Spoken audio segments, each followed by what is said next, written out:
This is live special coverage from NPR News. In a moment, President Trump will enter the House chamber of the Capitol to address Congress and the country. He's been in office just over a month, and in that time, the new administration has issued more than 75 executive orders and many hundreds of executive actions. The president and his team have made significant moves to reshape the federal government, the U.S. role abroad, economic policy, and immigration. He's expected to highlight all those topics in tonight's speech. The Democrats will respond later tonight to share how they plan to push back on the Trump agenda, even though they are in the minority in both the House and Senate. Newly elected Michigan Senator Elissa Slotkin will deliver that speech. She won an open seat in November in a swing state that Trump carried. The House Sergeant at Arms is about to announce the president's arrival. Trump will shake hands with members of Congress as he makes his way up to the rostrum. So, while we wait for the speech to begin, I want to bring in our team of correspondents who will be watching the speech with us tonight and offering analysis. I'm Ari Shapiro, and here in studio with me is NPR's Domenico Montanaro, senior political editor and correspondent. Good to have you here tonight. Hey, great to be with you, Ari. And NPR White House correspondent Asma Khalid. Good to have you here as well. Thanks for having me. Asma, this has been one of the most dramatic and head-spinning starts of any presidency in modern history, from global alliances to domestic policy, tariffs, and the shape of government itself. This speech is a chance for President Trump to sum up all of that for a wide audience. How does the White House frame this narrative? Yeah, I mean, what we're hearing from the White House is that they want to push this theme of renewing the American dream. Beyond that, I would expect to hear the president articulate what he thinks he's achieved over this last several weeks. And frankly, he's done a lot with executive actions as well as foreign policy. And then the tariffs that went in place today. And then you'll also see a push towards his legislative agenda. And that, Ari, I will say the capstone, the cornerstone of that is trying to get an extension of the tax cuts that he put in place during his first term. That's something he wants. It's something, frankly, a lot of Republicans want as well. I would anticipate hearing a lot on both of those, but also, frankly, two big topics he said he won because of grocery prices and the border. I anticipate he will speak about both of those issues at length. You know, Domenico, the changes that the president has ushered in are so sweeping, even as many of them are being challenged in court right now. Do most Americans approve of the transformation that we've been seeing? Not really. I mean, when it comes down to it, it's really Republicans who are approving of the things that Donald Trump is doing. What we found in our latest NPR PBS News Marist poll is that 54% of people think that the country is off on the wrong track, going in the wrong direction. Now, 45% say that they think that the country's headed in the right direction. That's quite an improvement, actually, since the election. But that's mostly because of enthusiasm with Republicans. 2/3 of independents say that they think things are headed in the wrong direction. They think that Trump is moving far too fast in making the changes that he's making. And they don't think that his actions are going to make things better on the economy, foreign policy, and a host of other things. People can hear cheering in the background. That's because the First Lady, Melania Trump, has just entered, and many people are standing and applauding her. I want to bring in our congressional correspondent, Deirdre Walsh, who is inside the House chamber there, where lawmakers and guests are waiting for the president to arrive. Deirdre, I see a lot of pink in that room. Tell us more about what the scene looks like. Right. It's also very much a split-screen room. Most Republican lawmakers are standing and applauding as First Lady Melania Trump has just taken her seat. House Democrats or Democratic members of Congress are mostly seated and sort of quiet and subdued. The pink you're talking about is a lot of female House Democratic women are wearing pink. They're saying it is to symbolize the impact of the Trump agenda on women and families. They want to draw attention to that, and they've coordinated their outfits tonight to sort of make a political statement with the color pink. I just want to note that House Speaker Mike Johnson is banging the gavel there, and the procession is beginning that will bring the president into the room. But Deirdre, the last time Donald Trump stood before Congress and delivered this sort of a speech was February of 2020, when Democrats had more power, Republicans were more uniformly in line with Trump. How does the change in Congress affect the future of his agenda?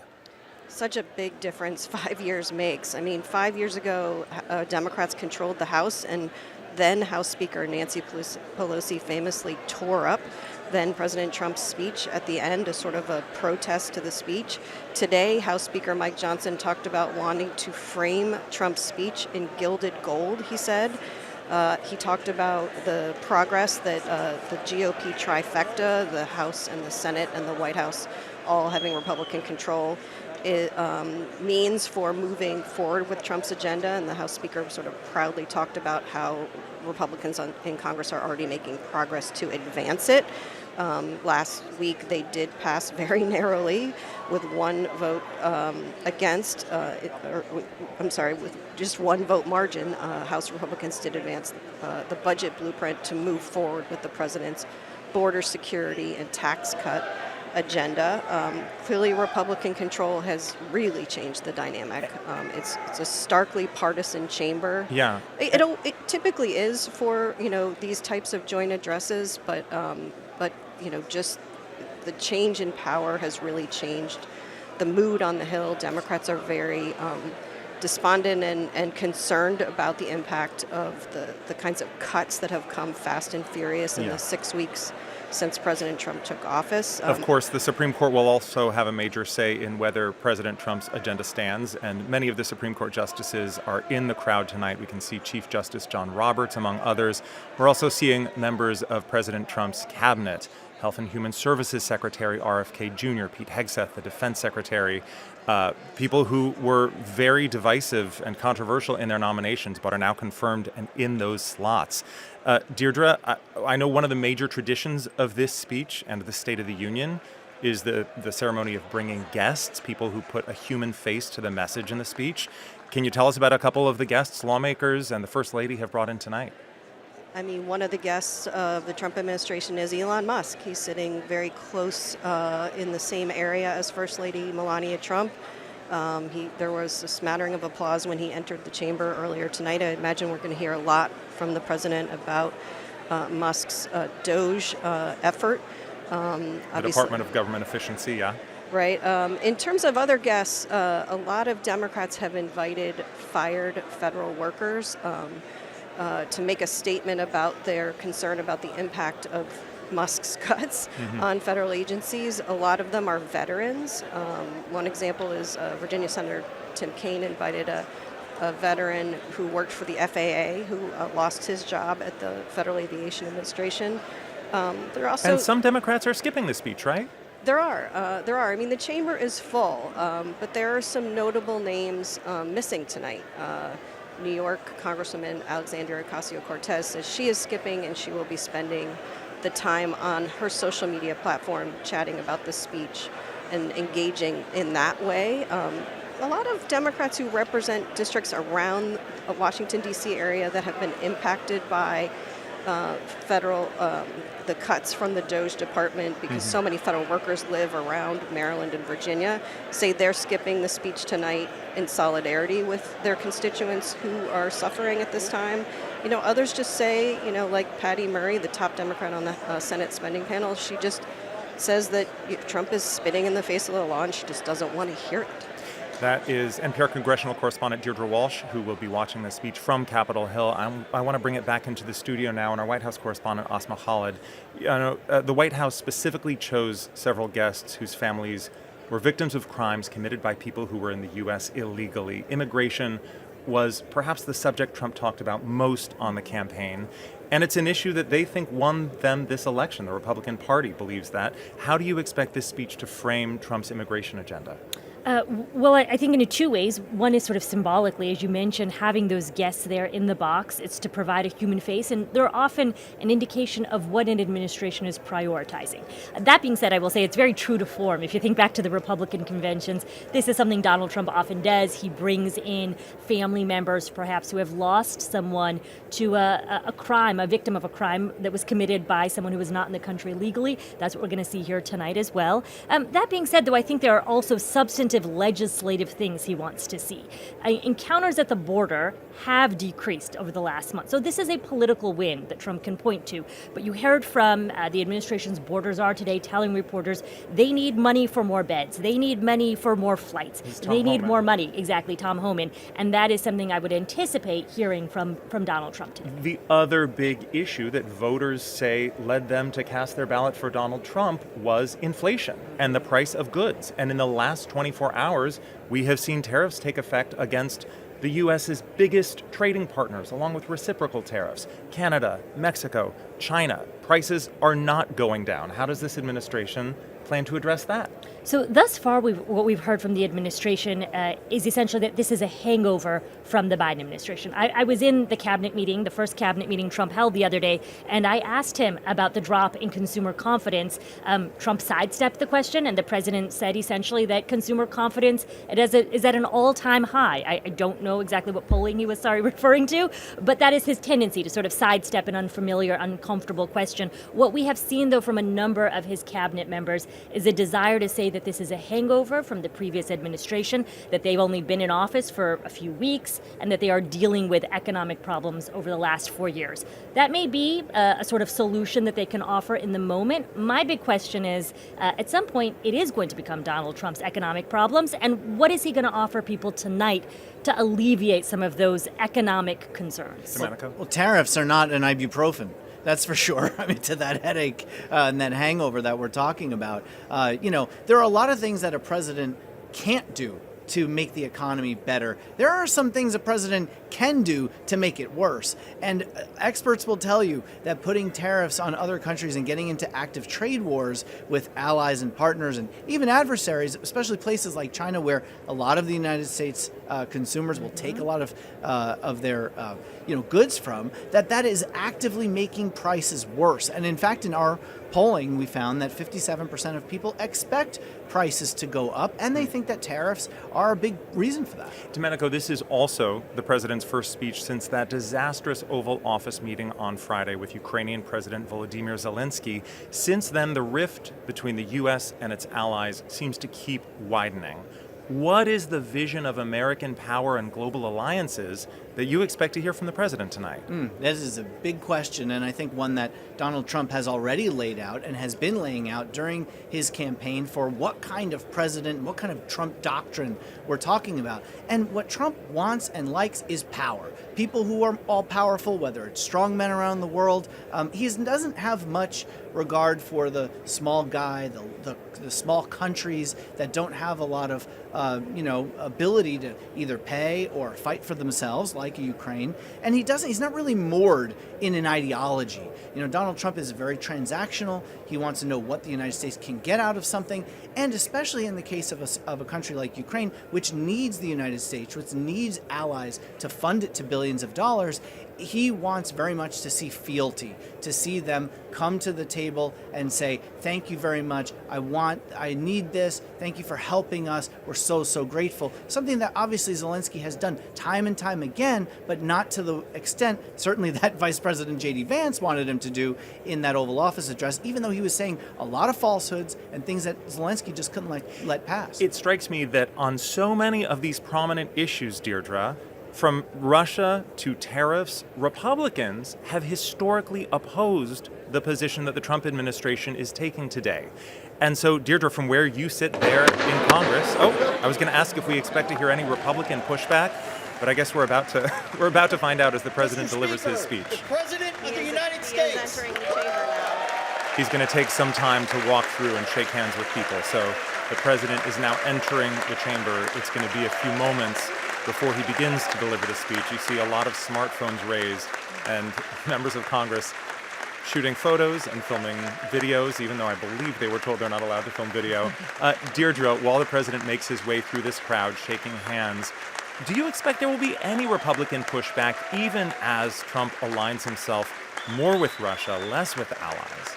I mean, it's unlikely in the chamber you'll see sort of public pushback to President Trump. A lot of Republicans obviously support him and his agenda, but there are a lot of Republicans who I've talked to just in the last day or so on tariffs that have been publicly worried. Even the Senate Majority Leader John Thune, who's part of the escort committee bringing President Trump down the center aisle right now, earlier today admitted he had concerns about the impact, the economic impact of these tariffs. He's from a state, South Dakota, with a lot of agricultural concerns. I talked to Ron Johnson from Wisconsin last night, who said, he has farmers and manufacturers in his home state of Wisconsin, and he has told the Trump administration that he doesn't support tariffs and believes they will impact prices. Senator Johnson said, we'll have to see when the pain happens what the administration will do. I mean, he was very upfront about saying that there will be pain. Other Senate Republicans, like Mark Wayne Mullin, say, some of his constituents are willing to, in the short term, accept some pain for in the long term what he believes will be a bigger advantage. But the Republican Party has really shifted on the issue of trade. Obviously, it's Donald Trump's party, and he's a big part of that. To step away from policy for a moment, a speech like this is always such a scene. This is not technically a State of the Union address, but it has all the trappings of a State of the Union address. Deirdre, from where you sit, can you just tell us some of what you're seeing and what stands out to you? It is night and day from one side of the chamber to the other. On the side where Republicans are sitting, they are standing and applauding and cheering and whistling.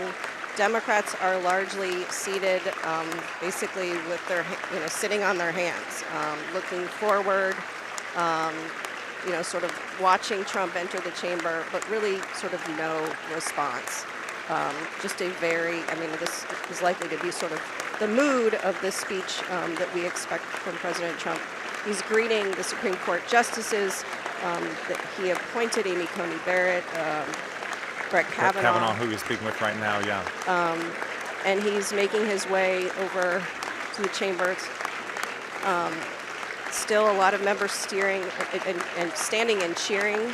A lot were, spent hours to get those prime aisle seats to greet the president and get their couple of seconds on national television tonight. And just to review, we expect this speech to last roughly an hour, and sometime after that, Alyssa Slotkin, the newly elected senator from Michigan, a swing state that Trump carried, will deliver the Democratic response. We will have analysis, fact-checking, both here and on NPR.org. You can hear people in the chamber there chanting USA, I believe, as they're clapping.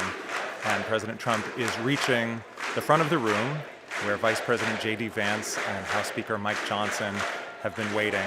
He is about to step up to the rostrum, or he'll deliver his joint address to Congress. Not a State of the Union address, but it's de facto, more or less. Let's hear what he has to say.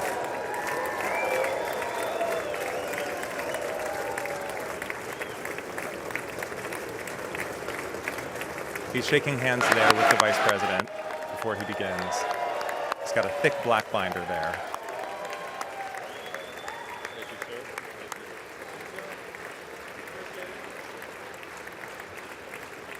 And it really is striking that one half of the room is on its feet applauding. The other half is absolutely seated with their hands in their laps. Trump is giving a fist bump in the air, unbuttoning his jacket, looking out at the scene before he steps up to begin his remarks.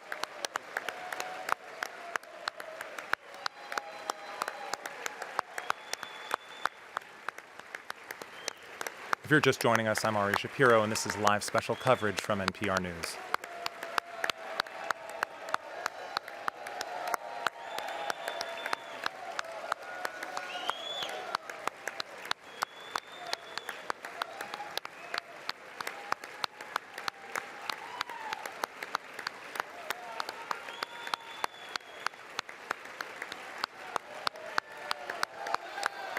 You can see him thanking his supporters, kind of soaking in the adulation before he begins this address.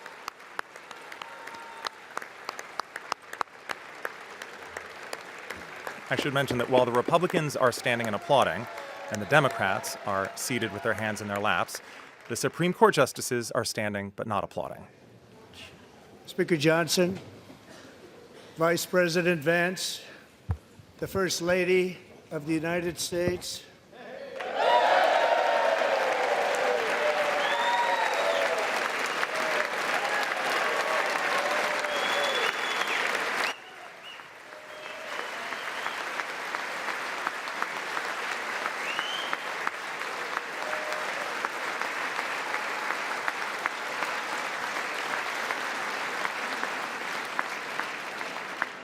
Members of the United States Congress, thank you very much.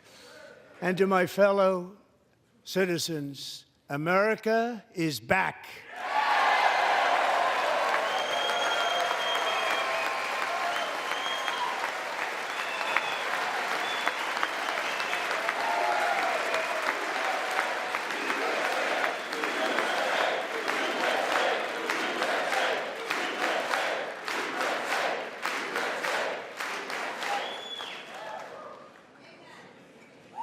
6 weeks ago, I stood beneath the dome of this Capitol and proclaimed the dawn of the golden age of America.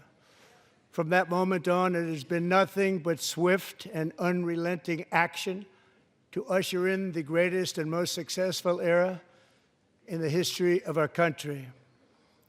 We have accomplished more in 43 days than most administrations accomplished in 4 years or 8 years, and we are just getting started.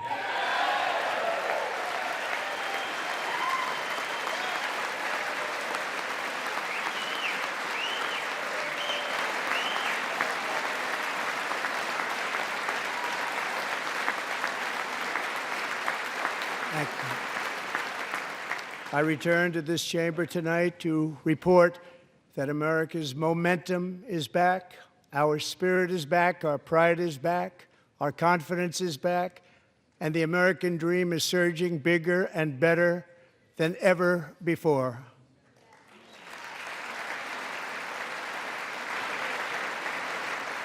The American dream is unstoppable, and our country is on the verge of a comeback, the likes of which the world has never witnessed and perhaps will never witness again. There's never been anything like it. The presidential election of November 5th was a mandate like has not been seen in many decades. We won all 7 swing states, giving us an electoral college victory of 312 votes.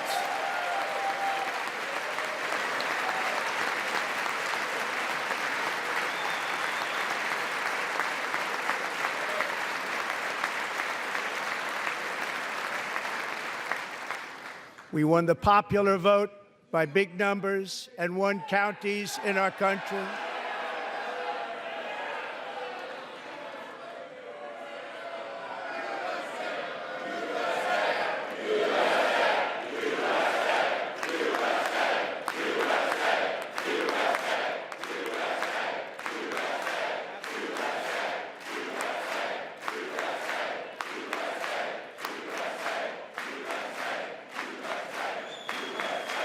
And won counties in our country, 2,700 to 525, on a map that reads almost completely red for Republican.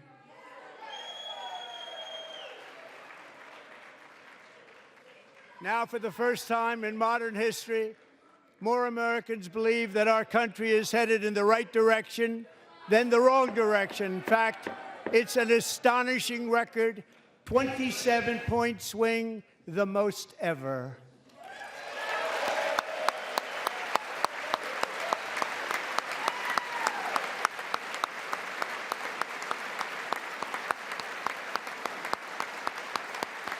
Likewise, small business optimism saw its single largest one-month gain ever recorded. Mr. President. A 41-point jump.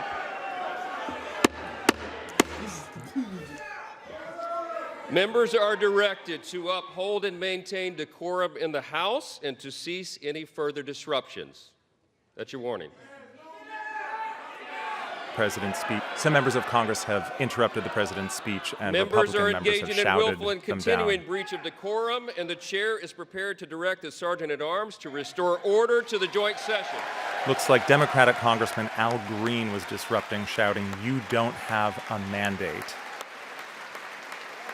And then House Speaker Mike Johnson was trying to restore order to the room. President Trump has paused his remarks.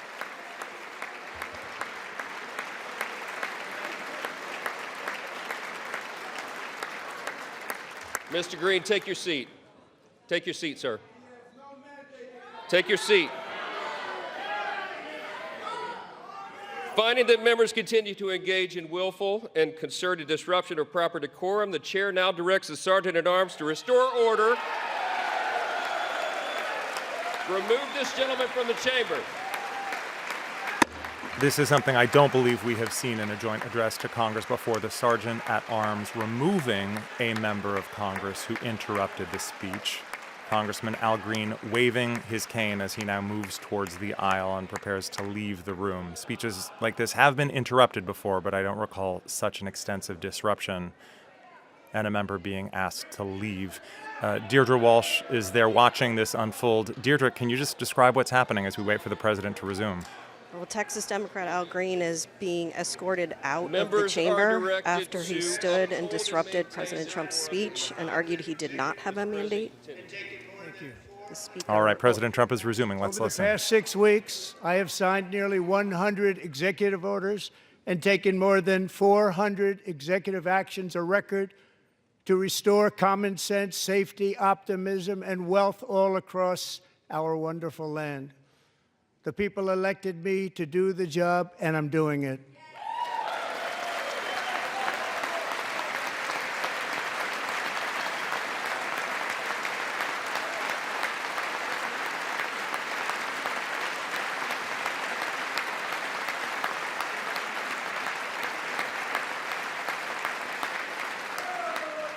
In fact, it has been stated by many that the first month of our presidency, it's our presidency, is the most successful in the history of our nation. By many.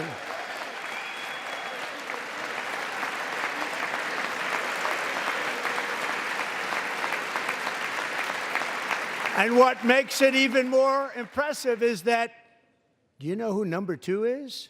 George Washington. How about that? How about that? I don't know about that list, but we'll take it. Within hours of taking the oath of office, I declared a national emergency on our southern border, and I deployed the U.S. military and Border Patrol to repel the invasion of our country. And what a job they've done. As a result, illegal border crossings last month were by far the lowest ever recorded, ever.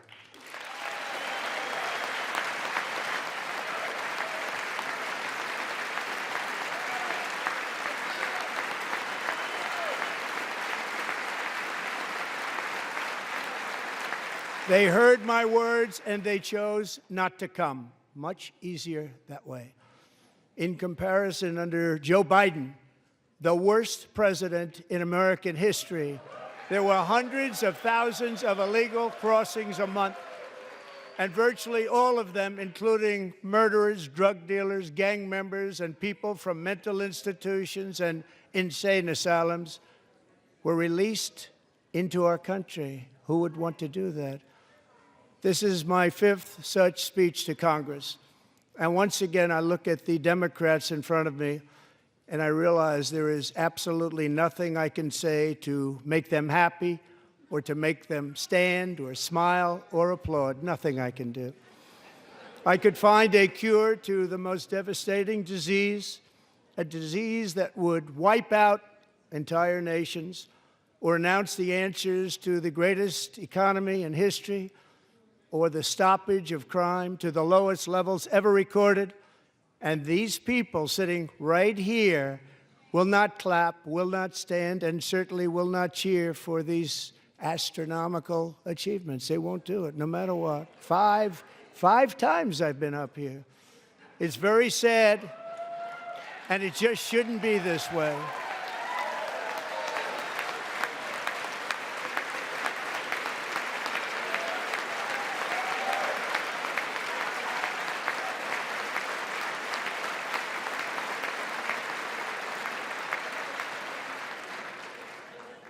So Democrats sitting before me, for just this one night, why not join us in celebrating so many incredible wins for America? For the good of our nation, let's work together and let's truly make America great again.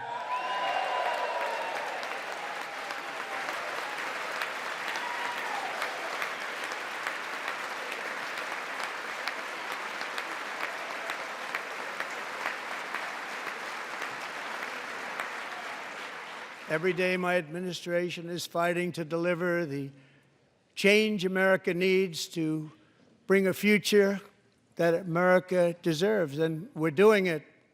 This is a time for big dreams and bold action. Upon taking office, I imposed an immediate freeze on all federal hiring, a freeze on all new federal regulations, and a freeze on all foreign aid.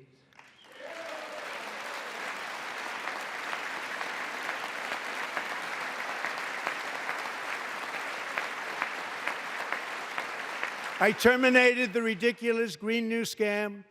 I withdrew from the unfair Paris Climate Accord, which was costing us trillions of dollars that other countries were not paying.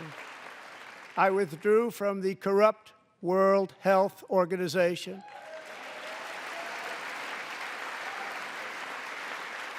And I also withdrew from the anti-American UN Human Rights Council.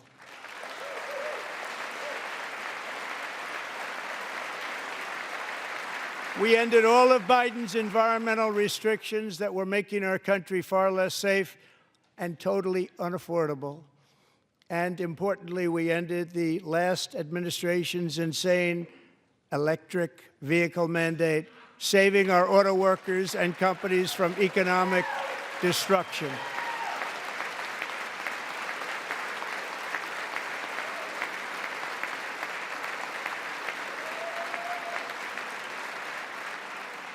To unshackle our economy, I have directed that for every one new regulation, 10 old regulations must be eliminated, just like I did in my very successful first term.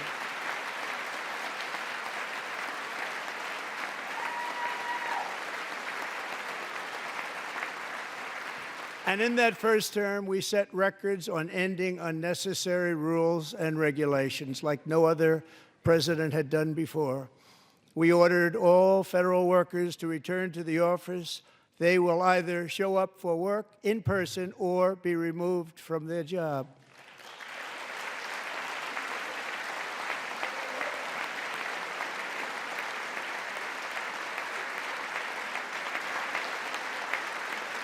And we have ended weaponized government where, as an example, a sitting president is allowed to viciously prosecute his political opponent, like me.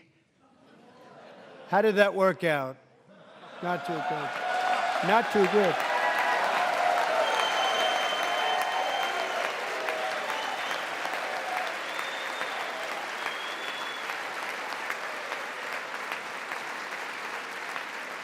And I have stopped all government censorship and brought back free speech in America. It's back.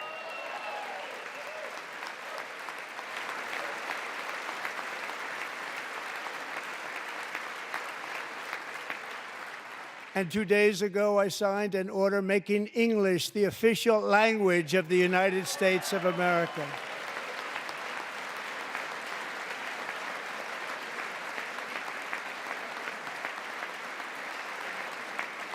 I renamed the Gulf of Mexico the Gulf of America.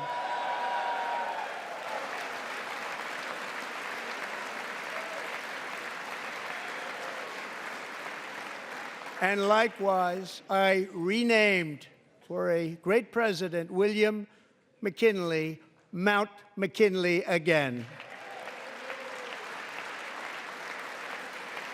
Beautiful Alaska. We love Alaska. We've ended the tyranny of so-called diversity, equity, and inclusion policies all across the entire federal government and indeed the private sector and our military. And our country will be woke no longer.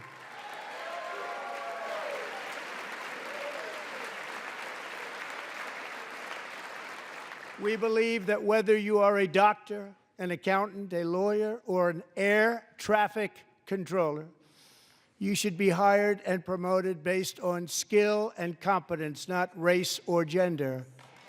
Very important.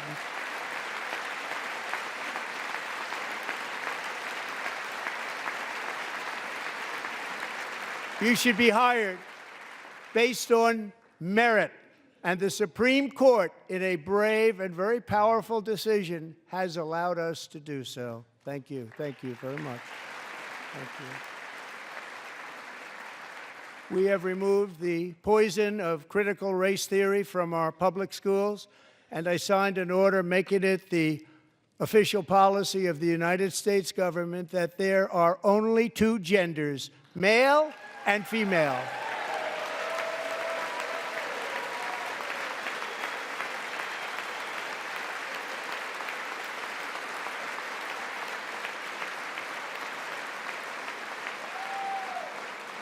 I also signed an executive order to ban men from playing in women's sports.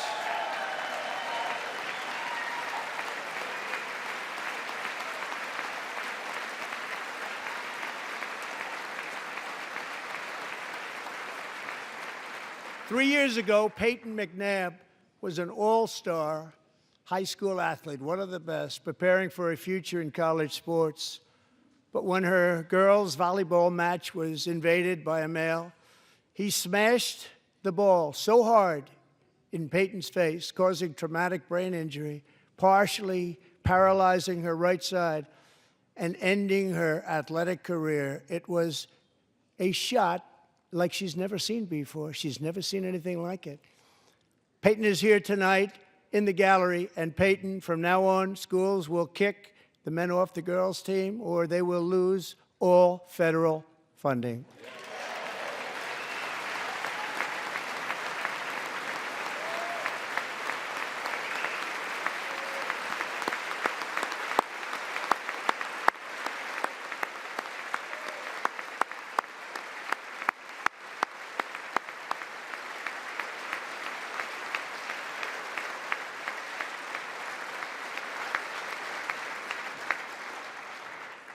And if you really want to see numbers, just take a look at what happened in the women's boxing, weightlifting, track and field, swimming, or cycling, where a male recently finished a long-distance race 5 hours and 14 minutes ahead of a woman for a new record by 5 hours. Broke the record by 5 hours.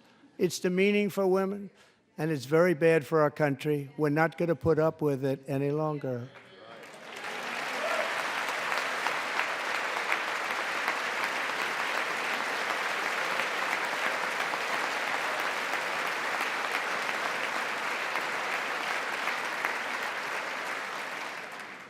What I have just described is only a small fraction of the common sense revolution that is now, because of us, sweeping the entire world. Common sense has become a common theme, and we will never go back. Never. Never going to let that happen. Among my very highest priorities is to rescue our economy and get dramatic and immediate relief to working families. As you know, we inherited from the last administration an economic catastrophe and an inflation nightmare. Their policies drove up energy prices, pushed up grocery costs, and drove the necessities of life out of reach for millions and millions of Americans. They've never had anything like it.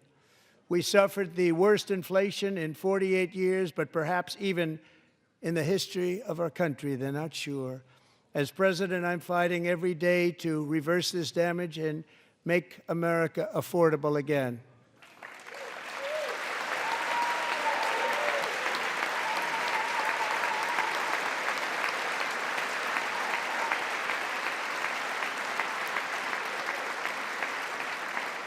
Joe Biden especially let the price of eggs get out of control. The egg price is out of control, and we're working hard to get it back down. Secretary, do a good job on that. You inherited a total mess from the previous administration. Do a good job.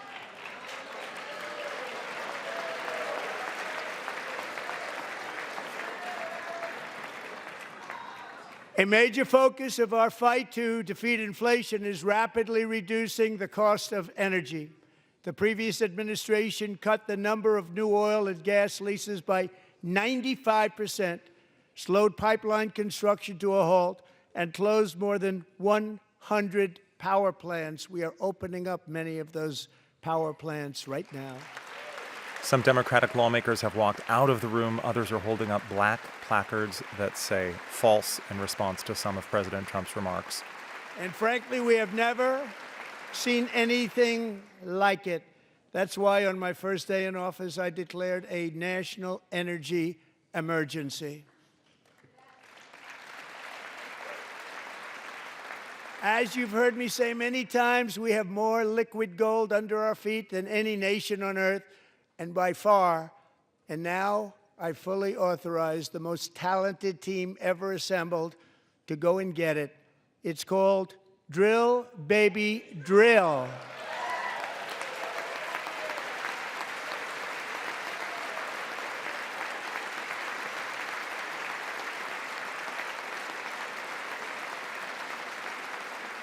My administration is also working on a gigantic natural gas pipeline in Alaska, among the largest in the world, where Japan, South Korea, and other nations want to be our partner with investments of trillions of dollars each. There's never been anything like that one. It will be truly spectacular. It's all set to go. The permitting is gotten.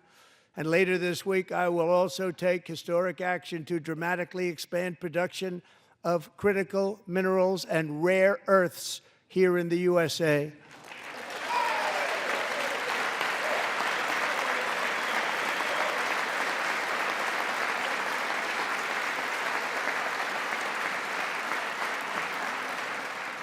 To further combat inflation, we will not only be reducing the cost of energy, but will be ending the flagrant waste of taxpayer dollars.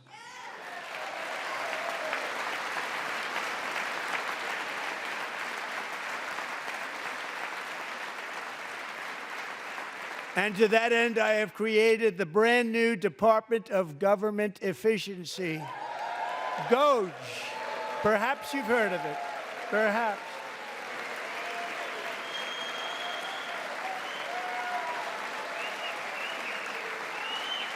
Which is headed by Elon Musk, who is in the gallery tonight.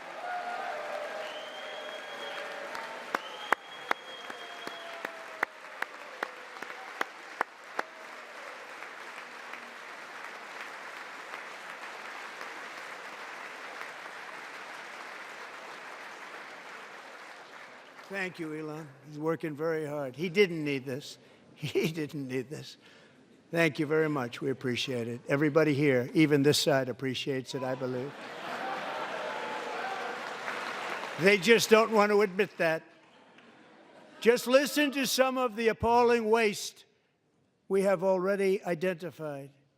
$22 billion from HHS to provide free housing and cars for illegal aliens.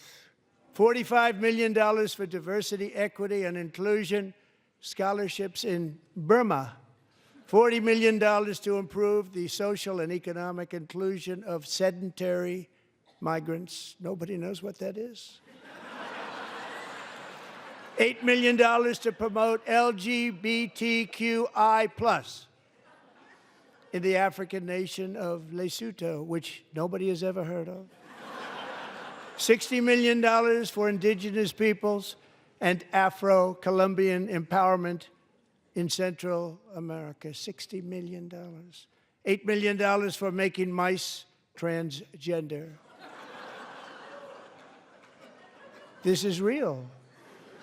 $32 million for a left-wing propaganda operation in Moldova. $10 million for male circumcision in Mozambique. $20 million for the Arab Sesame Street in the Middle East. It's a program. $20 million for a program. $1.9 billion to recently created Decarbonization of Homes Committee, headed up, and we know she's involved. Just at the last moment, the money was passed over by a woman named Stacey Abrams. Have you ever heard of her? A $3.5 million consulting contract for lavish fish monitoring. $1.5 million for voter confidence in Liberia. $14 million for social cohesion in Mali. $59 million for illegal alien hotel rooms in New York City. He's a real estate developer. He's done very well. $250,000 to increase vegan local climate action innovation in Zambia. $42 million for social and behavior change in Uganda. $14 million for improving public procurement in Serbia. $47 million for improving learning outcomes in Asia. Asia's doing very well with learning. I don't know what we're doing. We should use it ourselves. And $101 million for DEI contracts at the Department of Education, the most ever paid, nothing even like it. Under the Trump administration, all of these scams, and they're far worse, but I didn't think it was appropriate to talk about them. They're so bad. Many more have been found out and exposed and swiftly terminated by a group of very intelligent, mostly young people, headed up by Elon, and we appreciate it. We found hundreds of billions of dollars of fraud.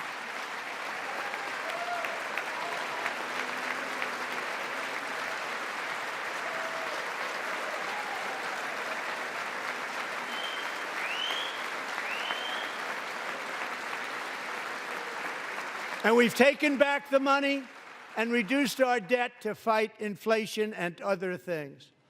Taken back a lot of that money. We got it just in time. This is just the beginning. The Government Accountability Office, a federal government office, has estimated annual fraud of over $500 billion in our nation, and we are working very hard to stop it. We're going to. We're also identifying shocking levels of incompetence and probable fraud in the Social Security program for our seniors, and that our seniors and people that we love rely on. Believe it or not, government databases list 4.7 million Social Security members from people aged 100 to 109 years old. It lists 3.6 million people from ages 110 to 119. I don't know any of them. I know some people that are rather elderly, but not quite that elderly. 3.47 million people from ages 120 to 129. 3.9 million people from ages 130 to 139. 3.5 million people from ages 140 to 149. And money is being paid to many of them, and we're searching right now. In fact, Pam, good luck. Good luck. You're going to find it. But a lot of money is paid out to people because it just keeps getting paid, and nobody does, and it really hurts Social Security and hurts our country. 1.3 million people from ages 150 to 159, and over 130,000 people, according to the Social Security databases, are age over 160 years old. We have a healthier country than I thought, Bobby.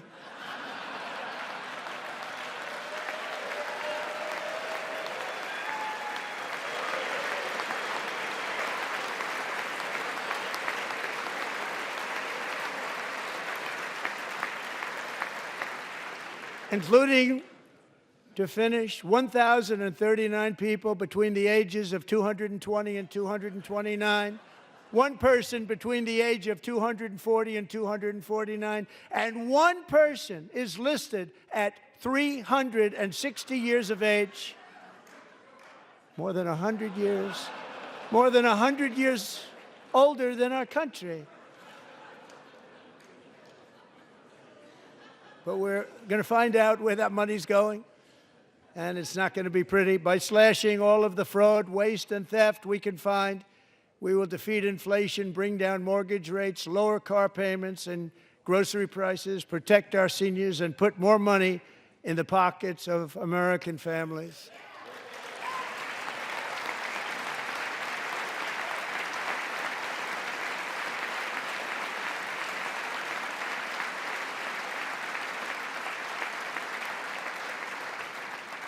And today, interest rates took a beautiful drop, big, beautiful drop. It's about time. And in the near future, I want to do what has not been done in 24 years, balance the federal budget. We're going to balance it.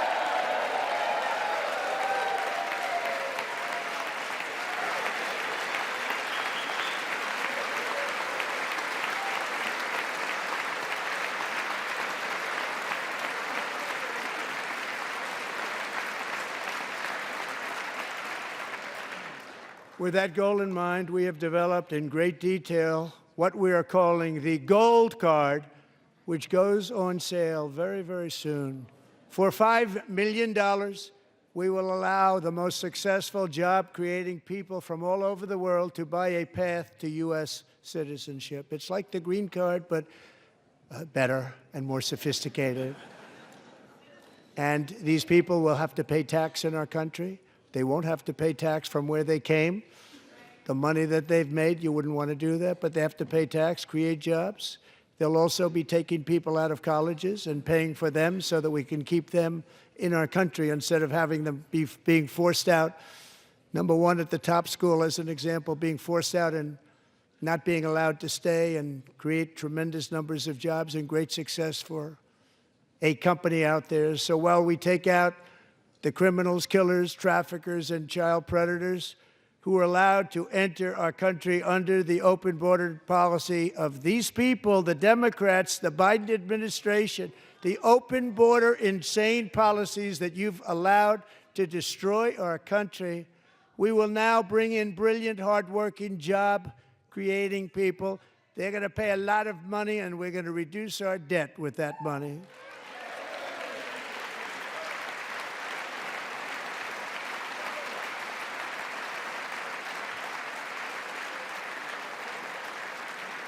Americans have given us a mandate for bold and profound change.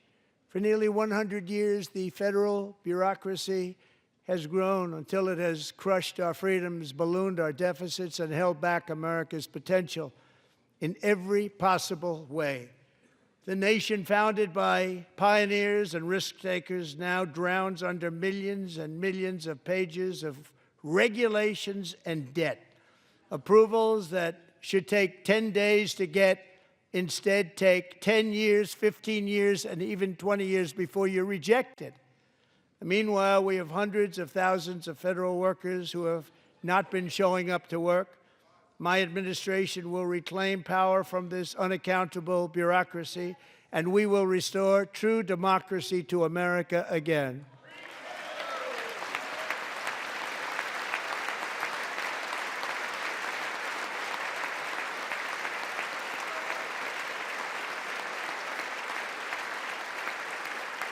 And any federal bureaucrat who resists this change will be removed from office immediately. Because we are draining the swamp. It's very simple. And the days of rule by unelected bureaucrats are over.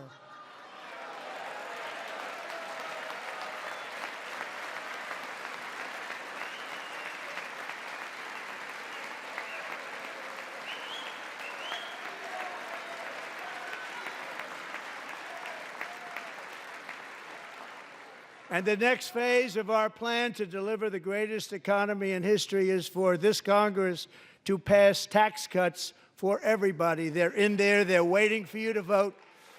And I'm sure that the people on my right, I don't mean the Republican right, but my right here, I'm sure you're going to vote for those tax cuts, because otherwise I don't believe the people will ever vote you into office. So I'm doing you a big favor by telling you that. But I know this group is going to be voting for the tax.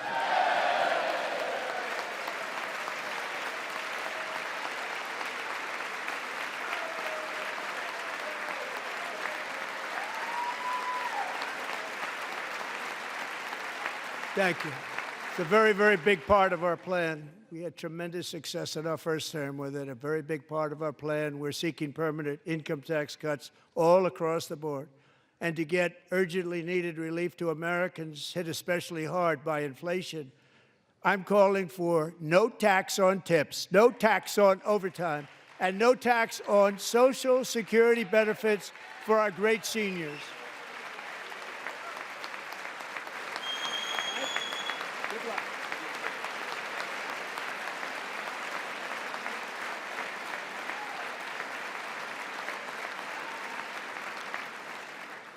And I also want to make interest payments on car loans tax deductible, but only if the car is made in America.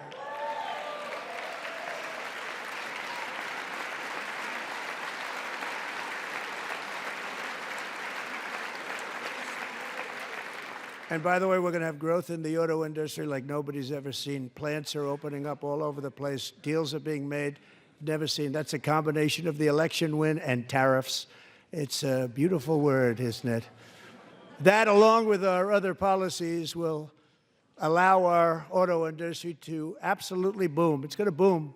Spoke to the majors today, all three, the top people, and they're so excited. In fact, already numerous car companies have announced that they will be building massive automobile plants in America, with Honda just announcing a new plant in Indiana, one of the largest anywhere in the world.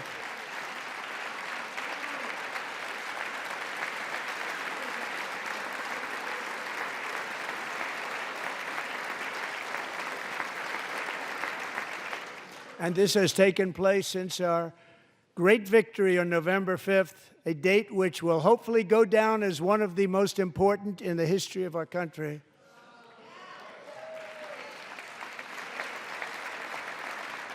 In addition, as part of our tax cuts, we want to cut taxes on domestic production and all manufacturing. And just as we did before, we will provide 100% expensing. It will be retroactive to January 20th, 2025.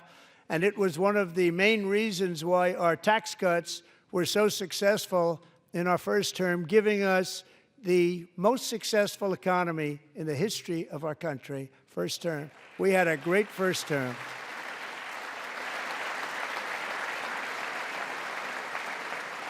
If you don't make your product in America, however, under the Trump administration, you will pay a tariff, and in some cases, a rather large one.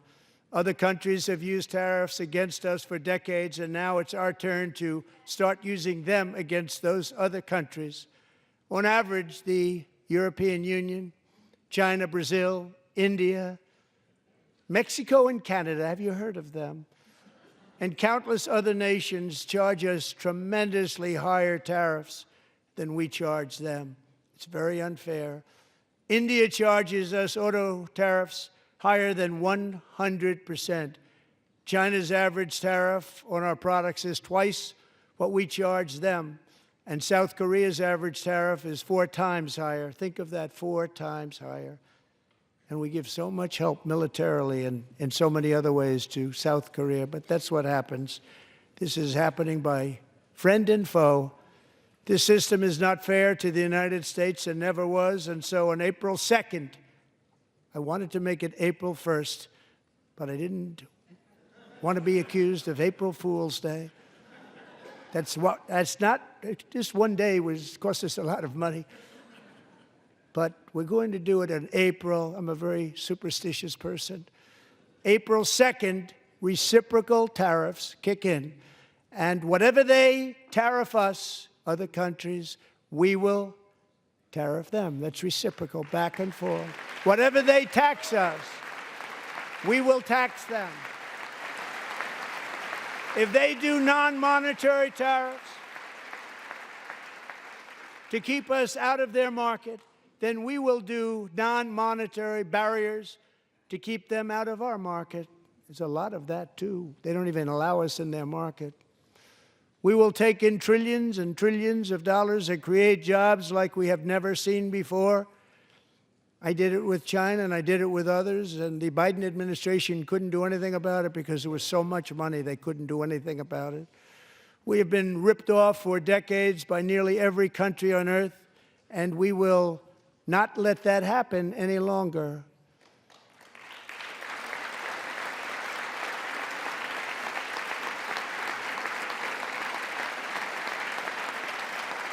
Much has been said over the last 3 months about Mexico and Canada. But we have very large deficits with both of them. But even more importantly, they've allowed fentanyl to come into our country at levels never seen before, killing hundreds of thousands of our citizens and many very young, beautiful people, destroying families. Nobody's ever seen anything like it. They are, in effect, receiving subsidies of hundreds of billions of dollars. We pay subsidies to Canada and to Mexico of hundreds of billions of dollars, and the United States will not be doing that any longer. We're not going to do it any longer.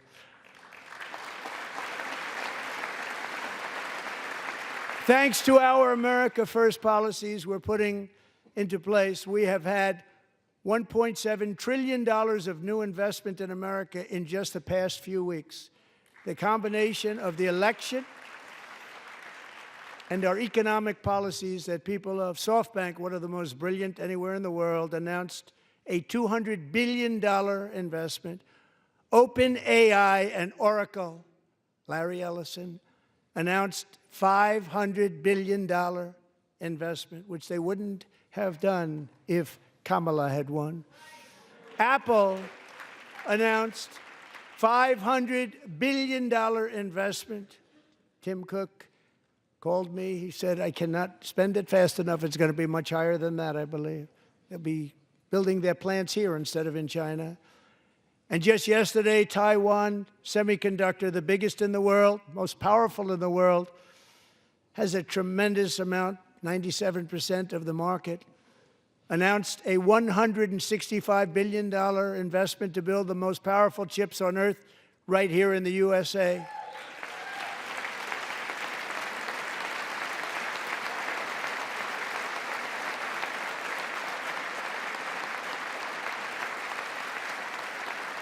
And we're not giving them any money. Your CHIPS Act is a horrible, horrible thing. We give hundreds of billions of dollars, and it doesn't mean a thing. They take our money and they don't spend it.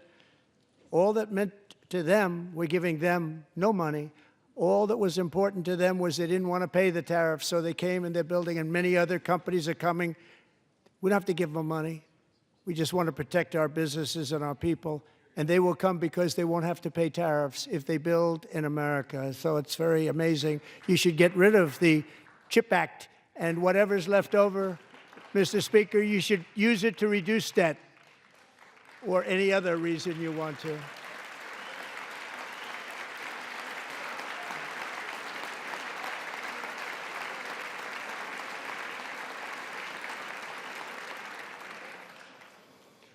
Our new trade policy will also be great for the American farmer. I love the farmer,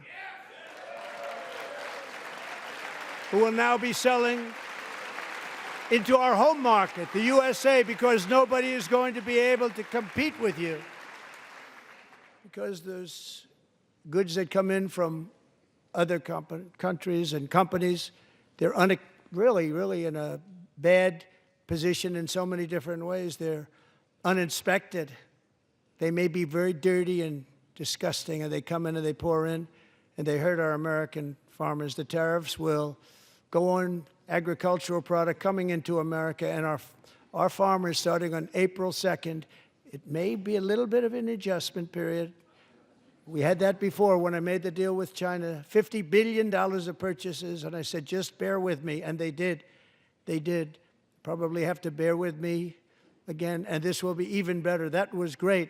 The problem with it was that Biden didn't enforce it. He didn't enforce it. $50 billion of purchases, and we were doing great, but Biden did not enforce it, and it hurt our farmers. But our farmers are going to have a field day right now. So to our farmers, have a lot of fun. I love you too. I love you too.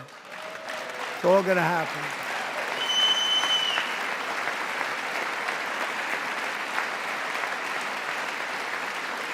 And I have also imposed a 25% tariff on foreign aluminum, copper, lumber, and steel, because if we don't have, as an example, steel and lots of other things, we don't have a military, and frankly, we just won't have a country very long. Here today is a proud American steelworker, fantastic person from Decatur, Alabama, Jeff Denard. has been working at the same steel plant for 27 years in a job that has allowed him to serve as the captain of his local volunteer fire department, raise 7 children with his beautiful wife, Nicole, and over the years provide a loving home for more than 40 foster children. So great job.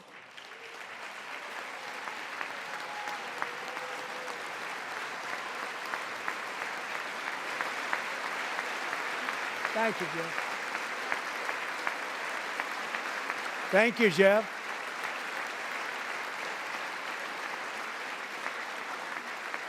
Stories like Jeff's remind us that tariffs are not just about protecting American jobs. They're about protecting the soul of our country.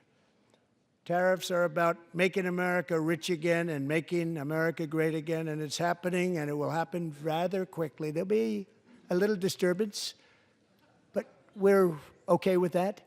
It won't be much. No, you're not. Oh. And look where Biden took us, very low, the lowest we've ever been. Jeff, I want to thank you very much. And I also want to recognize another person who has devoted herself to foster care community. She works so hard on it. A very loving person, our magnificent First Lady of the United States.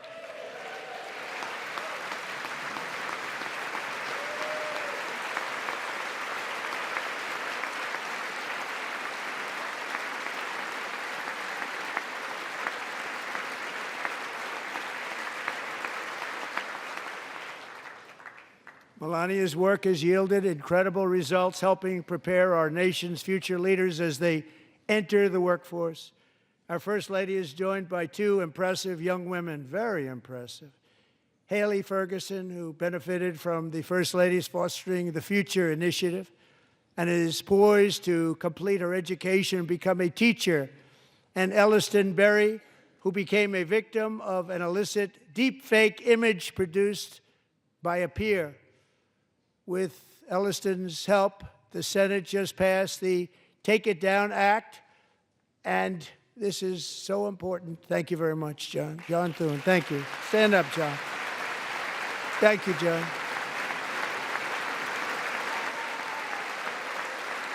Thank you all very much.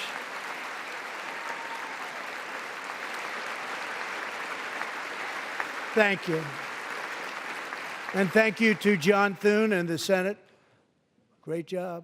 To criminalize the publication of such images online is a terrible, terrible thing. And once it passes the House, I look forward to signing that bill into law. Thank you. And I'm going to use that bill for myself, too, if you don't mind. Because nobody gets treated worse than I do online. Nobody. That's great. Thank you very much to the Senate. Thank you.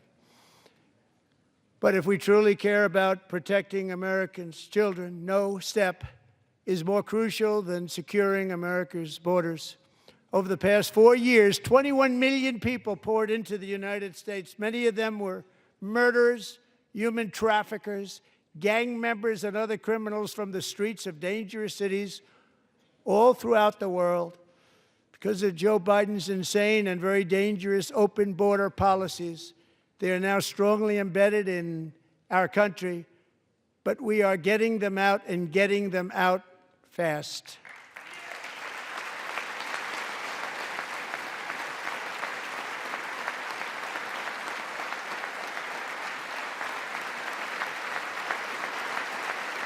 And I want to thank Tom Homan and Christy. I want to thank you and Paul of Border Patrol. I want to thank you. What a job they've all done, everybody. Border Patrol, ICE, law enforcement in general is incredible. We have to take care of our law enforcement. Have to.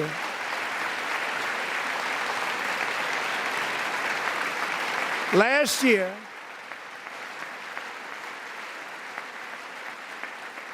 a brilliant 22-year-old nursing student named Laken Riley, the best in her class, admired by everybody, went out for a jog on the campus of the University of Georgia.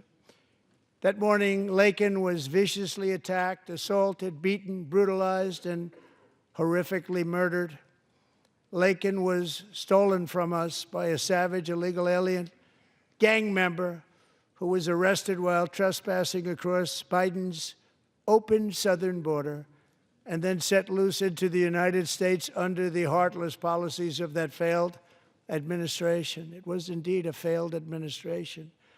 He had then been arrested and released in a Democrat-run sanctuary city, a disaster, before ending the life of this beautiful young angel. With us this evening are Lakin's beloved mother, Allison, and her sister, Lauren.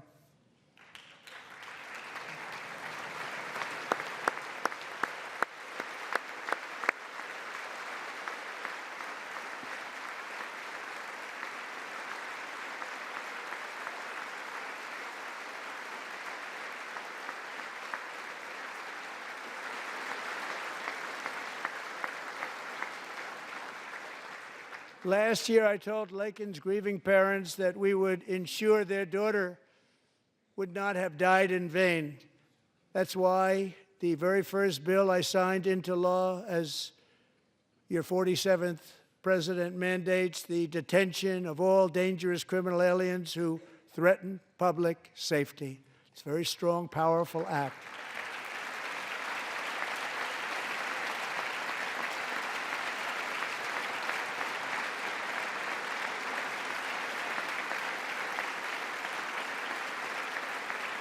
It's called the Lakin-Riley Act.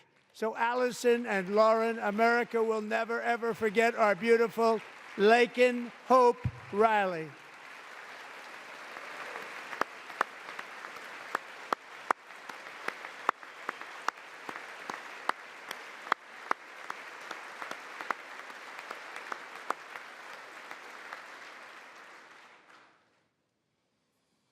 Thank you very much. Since taking office, my administration has launched the most sweeping border and immigration crackdown in American history, and we quickly achieved the lowest numbers of illegal border crossers ever recorded. Thank you.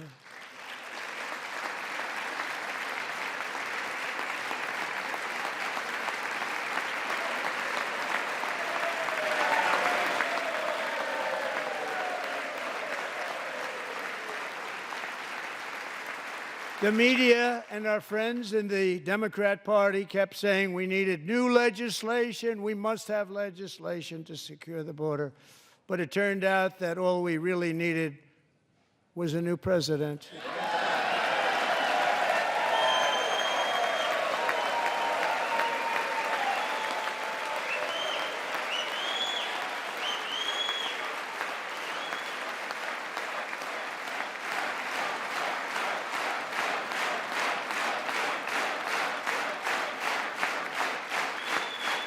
Thank you.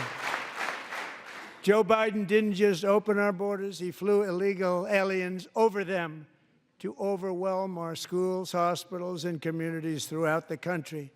Entire towns like Aurora, Colorado, and Springfield, Ohio, buckled under the weight of the migrant occupation and corruption like nobody's ever seen before. Beautiful towns destroyed.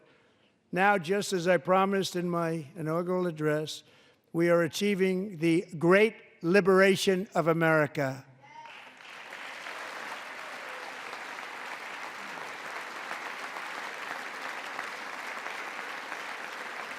But there still is much work to be done. Here tonight is a woman I have gotten to know, Alexis Nungari from Houston.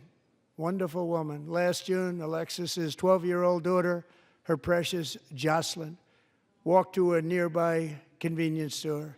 She was kidnapped, tied up, assaulted for 2 hours under a bridge, and horrifically murdered. Arrested and charged with this heinous crime are 2 illegal alien monsters from Venezuela, released into America by the last administration through their ridiculous open border. The death of this beautiful 12-year-old girl and the agony of her mother and family touched our entire nation greatly. Alexis, I promised that we would always remember your daughter, your magnificent daughter, and earlier tonight I signed an order keeping my word to you. One thing I have learned about Jocelyn is that she loved animals so much. She loved nature.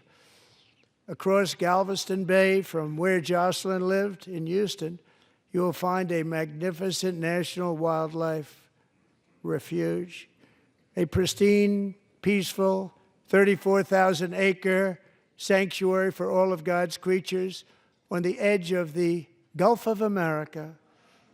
Alexis, moments ago, I formally renamed that refuge in loving memory of your beautiful daughter, Jocelyn.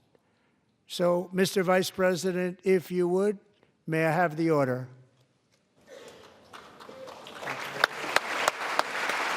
Bit of stagecraft here as Vice President Vance hands President Trump the order, which he is holding up in a black binder showing the Republicans who are standing and the Democrats who are seating. It is already signed, and he's waving it back and forth around the room to show the executive order that he just signed, renaming this wildlife refuge.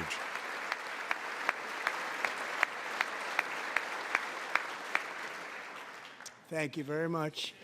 All three savages charged with Jocelyn and Lakin's murders were members of the Venezuelan prison gang, the toughest gang, they say, in the world, known as Tren de Aragua.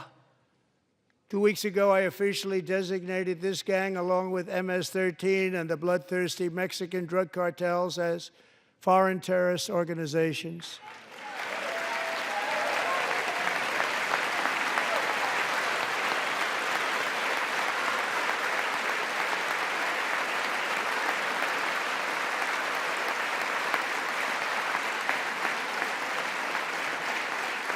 They are now officially in the same category as ISIS, and that's not good for them. Countless thousands of these terrorists were welcomed into the U.S. by the Biden administration. But now every last one will be rounded up and forcibly removed from our country, or, if they're too dangerous, put in jails, standing trial in this country, because we don't want them to come back ever. With us this evening is a warrior on the front lines of that battle, Border Patrol Agent Roberto Ortiz. Great guy.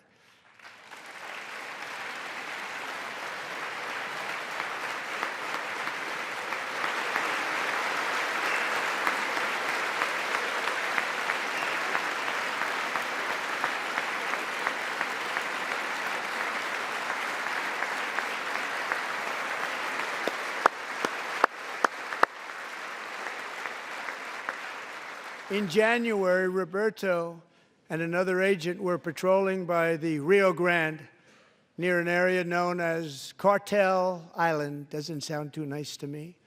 When heavily armed gunmen started shooting at them, Roberto saw that his partner was totally exposed, at great danger, and he leapt into action, returning fire and providing crucial seconds for his fellow agent to seek safety, just barely.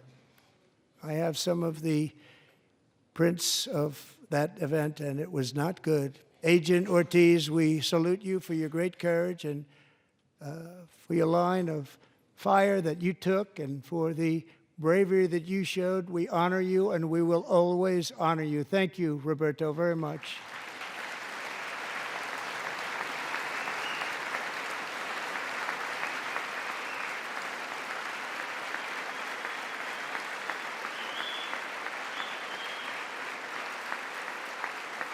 Thank you, Roberto. And I actually got to know him on my many calls to the border. He's a great gentleman. The territory to the immediate south of our border is now dominated entirely by criminal cartels that murder, rape, torture, and exercise total control. They have total control over a whole nation, posing a grave threat to our national security. The cartels are waging war on America, and it's time for America to wage war on the cartels, which we are doing.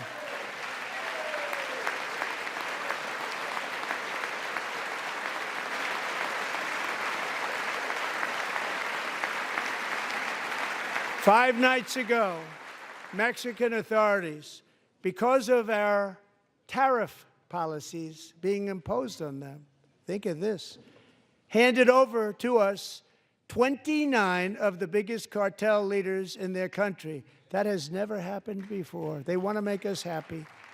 First time ever.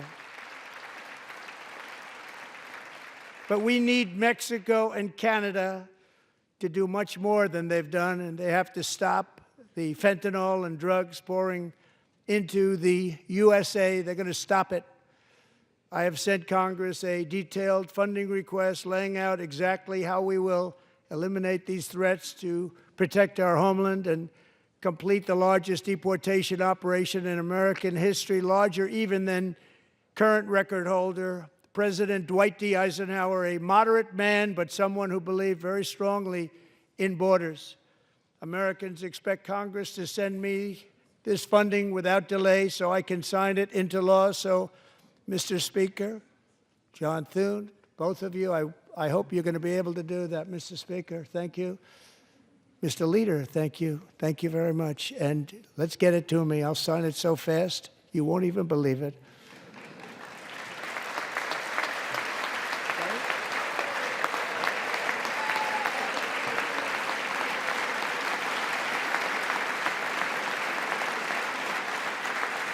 And as we reclaim our sovereignty, we must also bring back law and order to our cities and towns.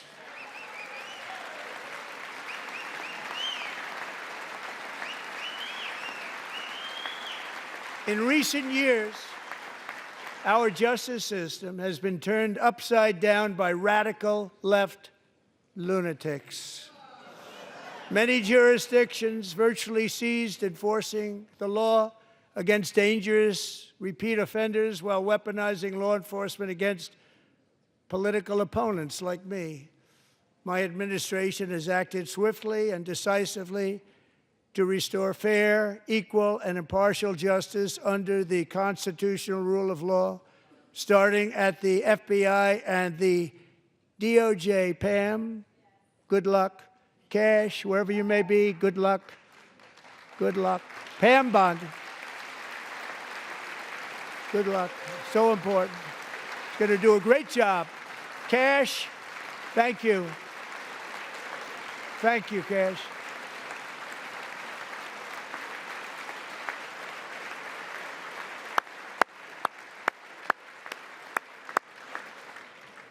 They've already started very strong. They're going to do a fantastic job. You're going to be very proud of them.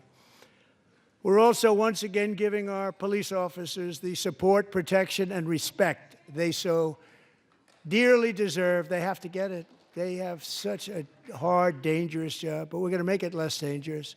The problem is the bad guys don't respect the law, but they're starting to respect it, and they soon will respect it. This also includes our great fire departments throughout the country. Our firemen and women are unbelievable people, and we'll never forget them. And besides that, they voted for me in record numbers, so I have no choice.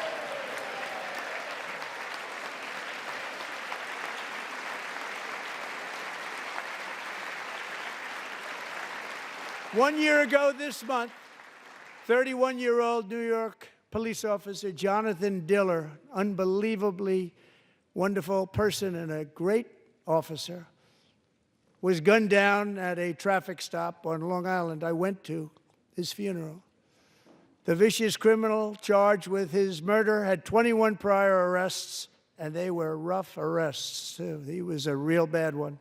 The thug in the seat next to him had 14 prior arrests and went by the name of Killer. He was Killer. He killed other people, they say, a lot of them. I attended Officer Diller's service, and when I met his wife and one-year-old son, Ryan, it was very inspirational, actually. His widow's name is Stephanie, and she is here tonight. Stephanie, thank you very much, Stephanie. Thank you very much.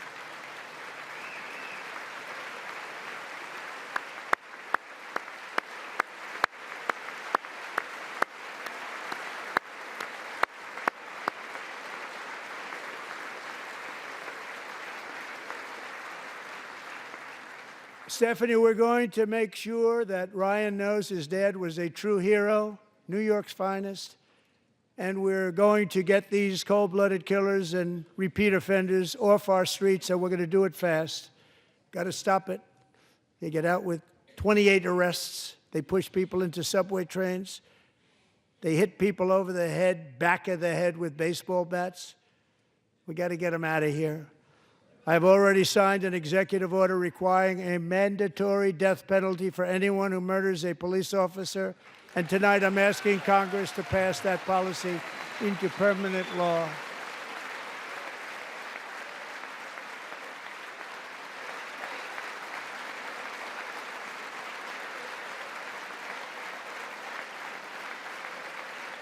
I'm also asking for a new crime bill getting tough on repeat offenders while enhancing protections for America's police officers so they can do their jobs without fear of their lives being totally destroyed. They don't want to be killed. We're not going to let them be killed. Joining us in the gallery tonight is a young man who truly loves our police. His name is DJ Daniel. He is 13 years old, and he has always dreamed of becoming a police officer.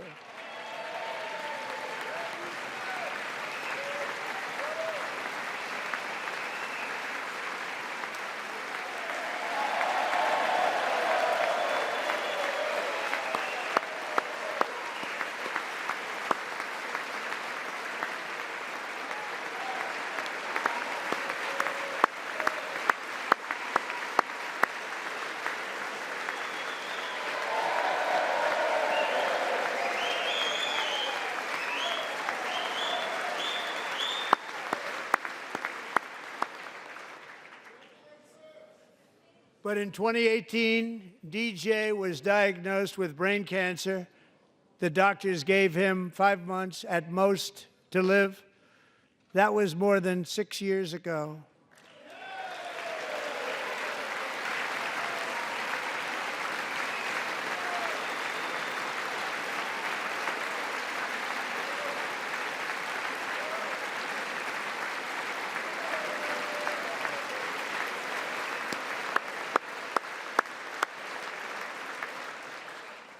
Since that time, DJ and his dad have been on a quest to make his dream come true, and DJ has been sworn in as an honorary law enforcement officer, actually a number of times. The police love him, the police departments love him.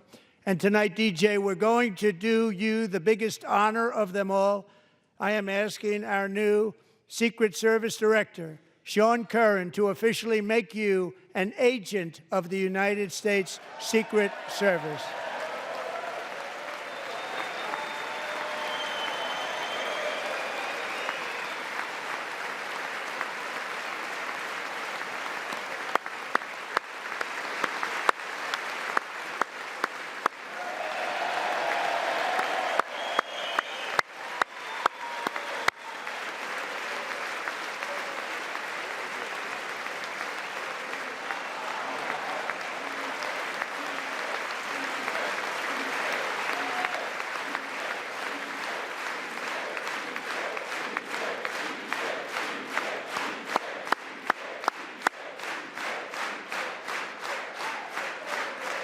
This 13-year-old that President you, Trump is DJ. talking about just received a badge and is holding it up for the Secret DJ's Service. doctors believe his cancer likely came from a chemical he was exposed to when he was younger. Since 1975, rates of child cancer have increased by more than 40%. Reversing this trend is one of the top priorities for our new presidential commission to make America healthy again, chaired by our new Secretary of Health and Human Services, Robert F. Kennedy, Jr.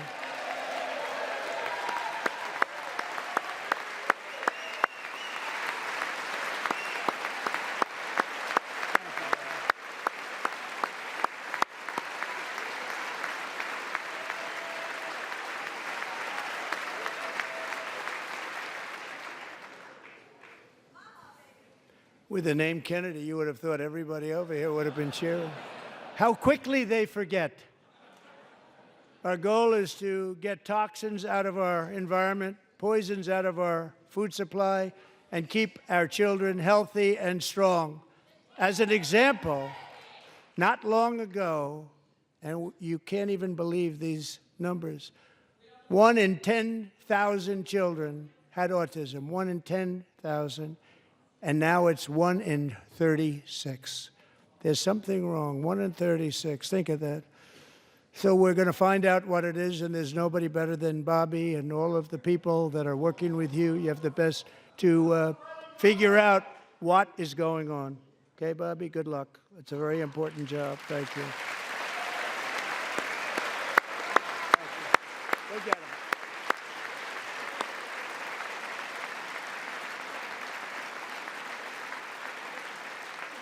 Thank you. My administration is also working to protect our children from toxic ideologies in our schools.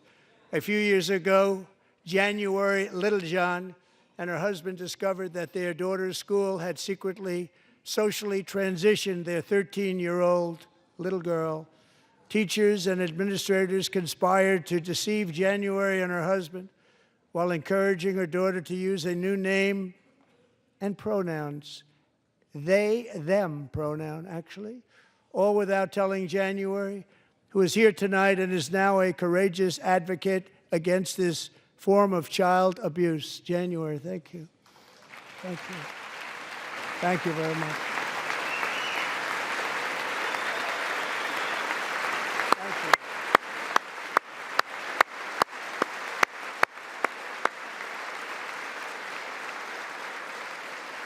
Thank you. Stories like this are why, shortly after taking office, I signed an executive order banning public schools from indoctrinating our children with transgender ideology.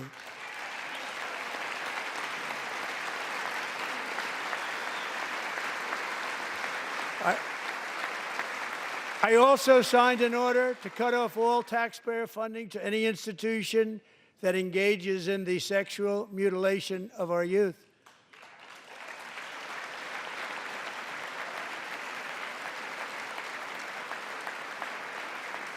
And now I want Congress to pass a bill permanently banning and criminalizing sex changes on children and forever ending the lie that any child is trapped in the wrong body. This is a big lie.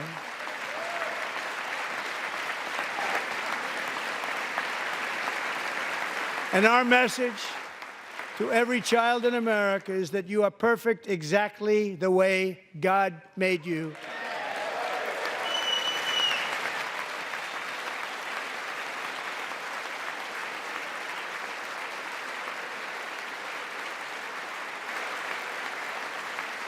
Because we're getting wokeness out of our schools and out of our military, and it's already out, and it's out of our society. We don't want it. Wokeness is trouble. Wokeness is bad. It's gone. It's gone. And we feel so much better for it, don't we? Don't we feel better? Our service members won't be activists and ideologues. They will be fighters and warriors. They will fight for our country. And Pete, congratulations. Secretary of Defense, congratulations.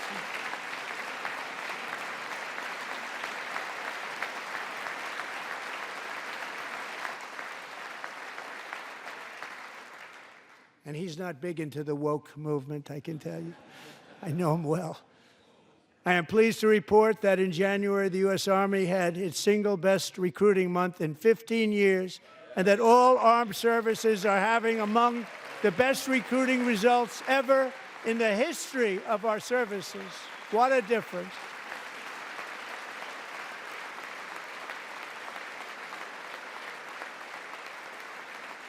And you know, it was just a few months ago where the results were exactly the opposite. We couldn't recruit anywhere. We couldn't recruit.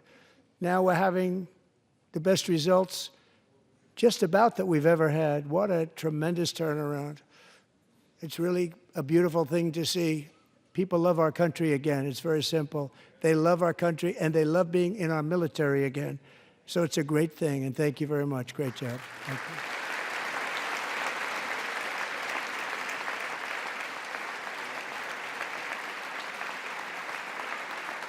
We're joined tonight by a young man, Jason Hartley, who knows the weight of that call of duty.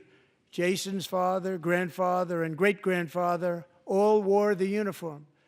Jason tragically lost his dad, who was also a Los Angeles County Sheriff's deputy when he was just a boy, and now he wants to carry on the family legacy of service.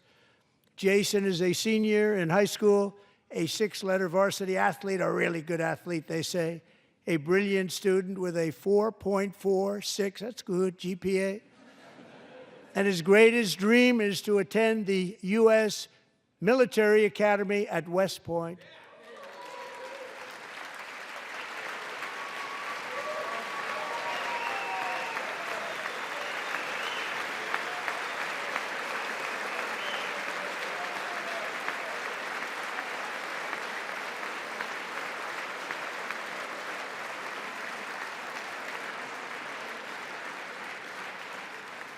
And Jason, that's a very big deal getting in. That's a hard one to get into. But I'm pleased to inform you that your application has been accepted.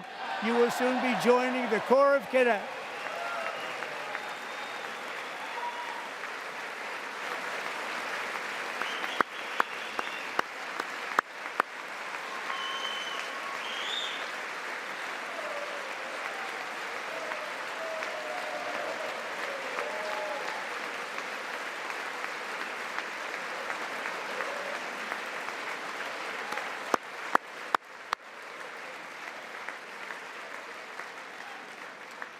Thank you.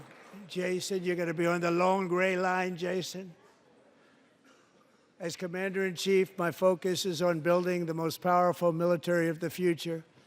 As a first step, I'm asking Congress to fund a state-of-the-art Golden Dome missile defense shield to protect our homeland, all made in the USA.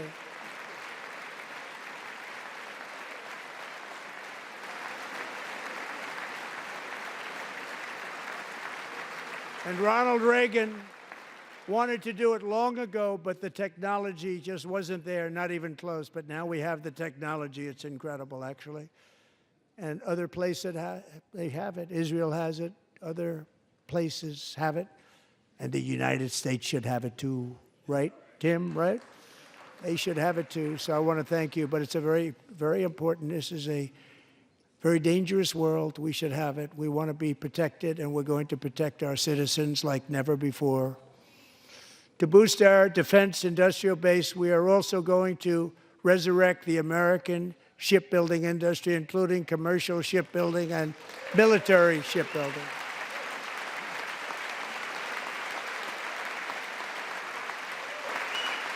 And for that purpose, I am announcing tonight that we will create a new Office of Shipbuilding in the White House and offer special tax incentives to bring this industry home to America where it belongs. We used to make so many ships. We don't make them anymore very much, but we're going to make them very fast, very soon. It will have a huge impact. To further enhance our national security, my administration will be reclaiming the Panama Canal, and we've already started doing it.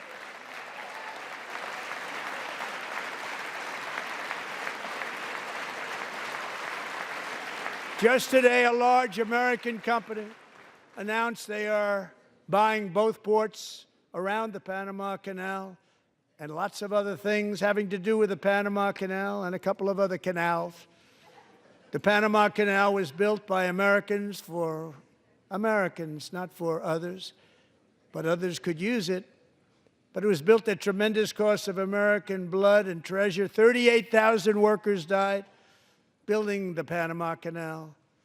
They died of malaria. They died of snake bites and mosquitoes. Not a nice place to work. They paid them very highly to go there, knowing there was a 25% chance that they would die. The most expensive project also that was ever built in our country's history, if you bring it up to modern day costs. It was given away by the Carter administration for $1. But that agreement has been violated very severely. We didn't give it to China. We gave it to Panama, and we're taking it back.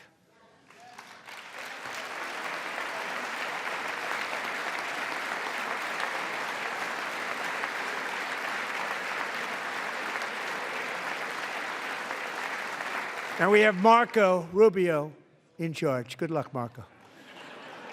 Now, we know who to blame if anything goes wrong. Marco's been amazing, and he's going to do a great job. Think of it, he got 100 votes. You know, he was approved with actually 99, but the 100th was this gentleman, and I feel very certain. So let's assume he got 100 votes. And I'm either very, very happy about that or I'm very concerned about it. But he's already proven. I mean, he's a great gentleman. He's respected by everybody, and we appreciate you voting for Marco. He's going to do a fantastic job. Thank you. Thank you. He's doing a great job. Great job. And I also have a message tonight for the incredible people of Greenland. We strongly support your right to determine your own future. And if you choose, we welcome you into the United States of America. We need Greenland for national security and even international security, and we're working with everybody involved to try and get it. But we need it really for international world security, and I think we're going to get it. One way or the other, we're going to get it. We will keep you safe. We will make you rich, and together we will take Greenland to heights like you have never thought possible before. It's a very small population, but very, very large piece of land and very, very important for military security. America is once again standing strong against the forces of radical Islamic terrorism. 3.5 years ago, ISIS terrorists killed 13 American service members and countless others in the Abbey Gate bombing during the disastrous and incompetent withdrawal from Afghanistan. Not that they were withdrawing, it was the way they withdrew. Perhaps the most embarrassing moment in the history of our country. Tonight, I am pleased to announce that we have just apprehended the top terrorist responsible for that atrocity, and he is right now on his way here to face the swift sword of American justice.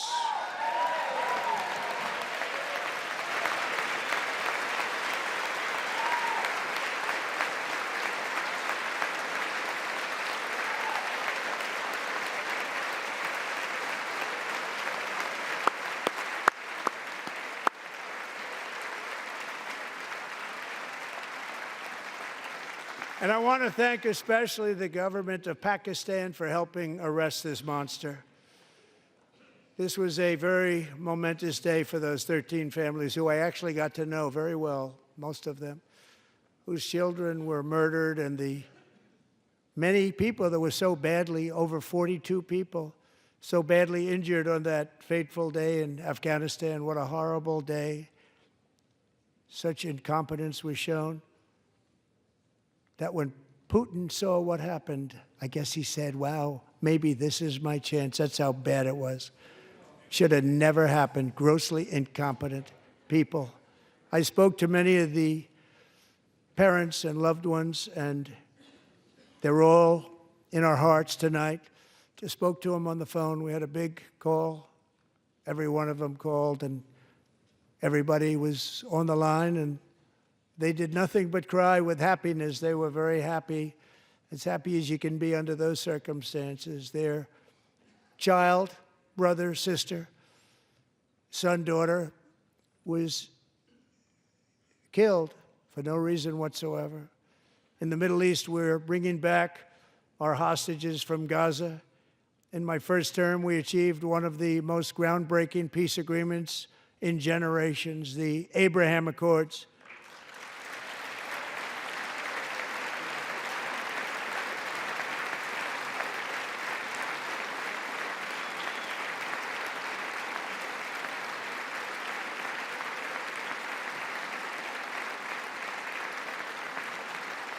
And now we're going to build on that foundation to create a more peaceful and prosperous future for the entire region. A lot of things are happening in the Middle East. People have been talking about that so much lately with everything going on with Ukraine and Russia. But a lot of things are happening in the Middle East. It's a rough neighborhood, actually. I'm also working tirelessly to end the savage conflict in Ukraine.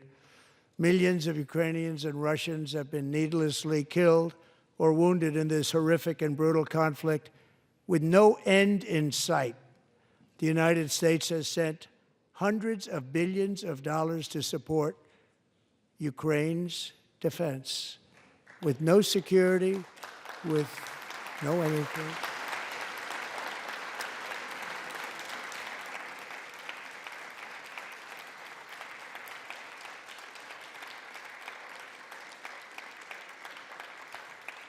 Do you want to keep it going for another 5 years? Yeah, you would say Pocahontas says yes.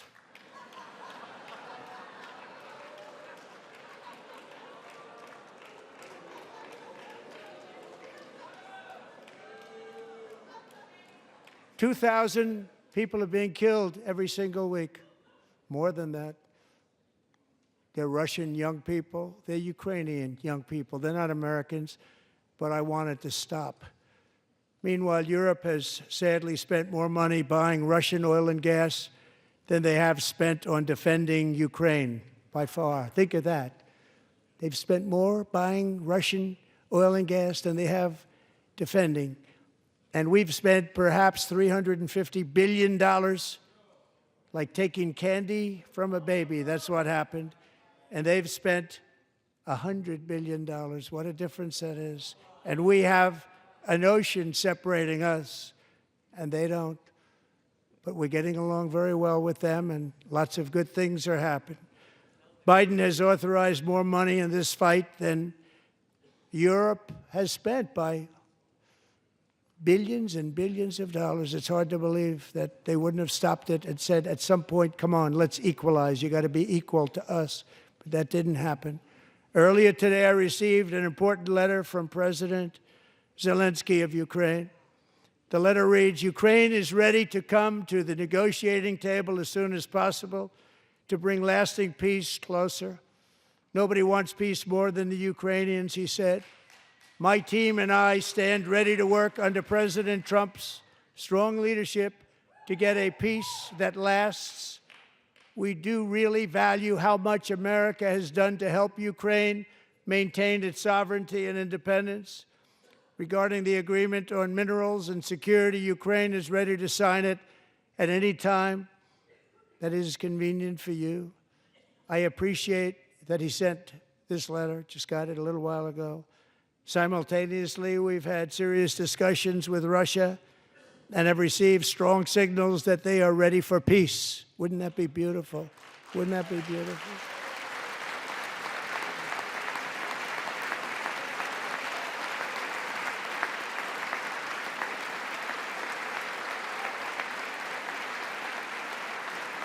Wouldn't that be beautiful?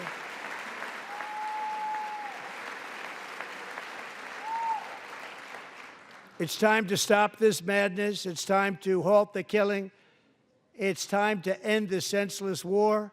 If you want to end wars, you have to talk to both sides.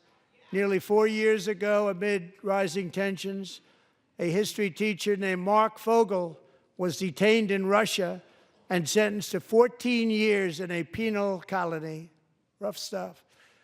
The previous administration barely lifted a finger to help him. They knew he was innocent, but they had no idea where to begin.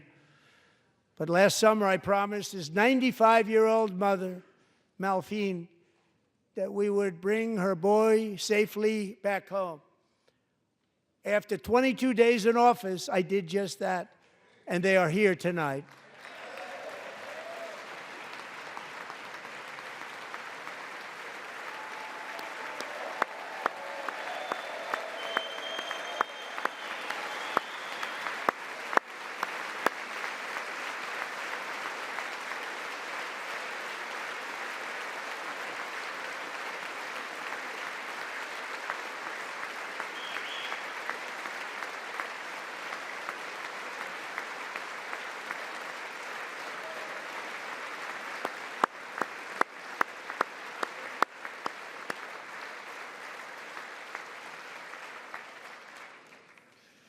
To Mark and his great mom, we are delighted to have you safe and sound and with us. As fate would have it, Mark Fogel was born in a small rural town in Butler, Pennsylvania. Have you heard of it? Where his mother has lived for the past 78 years. I just happened to go there last July 13th for a rally. That was not pleasant. And that is where I met his beautiful mom right before I walked onto that stage. And I told her I would not forget what she said about her son. And I never did I? Never forgot. Less than 10 minutes later, at that same rally, gunfire rang out, and a sick and deranged assassin unloaded 8 bullets from his sniper's perch into a crowd of many thousands of people. My life was saved by a fraction of an inch, but some were not so lucky. Corey Comparator was a firefighter, a veteran, a Christian, a husband, a devoted father, and above all, a protector. When the sound of gunshots pierced the air, it was a horrible sound. Corey knew instantly what it was and what to do. He threw himself on top of his wife and daughters and shielded them from the bullets with his own body. Corey was hit really hard. You know the story from there. He sacrificed his life to save theirs. 2 others, very fine people, were also seriously hit. But thankfully, with the help of 2 great country doctors, we thought they were gone and they were saved. So those doctors had great talent. We're joined by Corey's wife, Helen, who was his high school sweetheart, and their 2 beloved daughters, Allison and Kaylee. Thank you.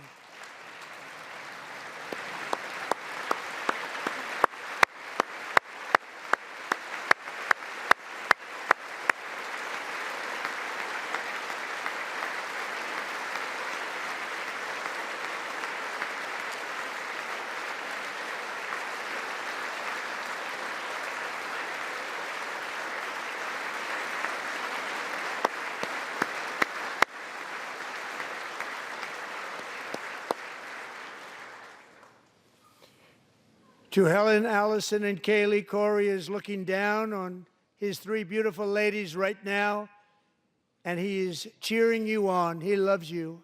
He is cheering you on.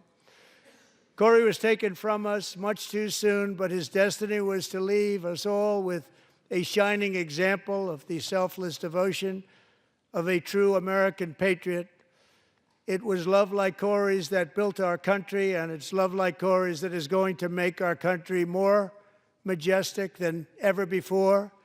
I believe that my life was saved that day in Butler for a very good reason. I was saved by God to make America great again. I believe that. Thank you. Thank you.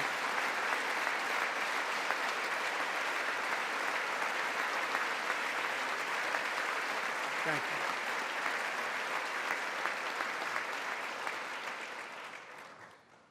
Thank you very much. From the patriots of Lexington and Concord to the heroes of Gettysburg and Normandy, from the warriors who crossed the Delaware to the trailblazers who climbed the Rockies, and from the legends who soared at Kitty Hawk to the astronauts who touched the moon, Americans have always been the people who defied all odds, transcended all dangers, made the most extraordinary sacrifices, and did whatever it took to defend our children, our country, and our freedom.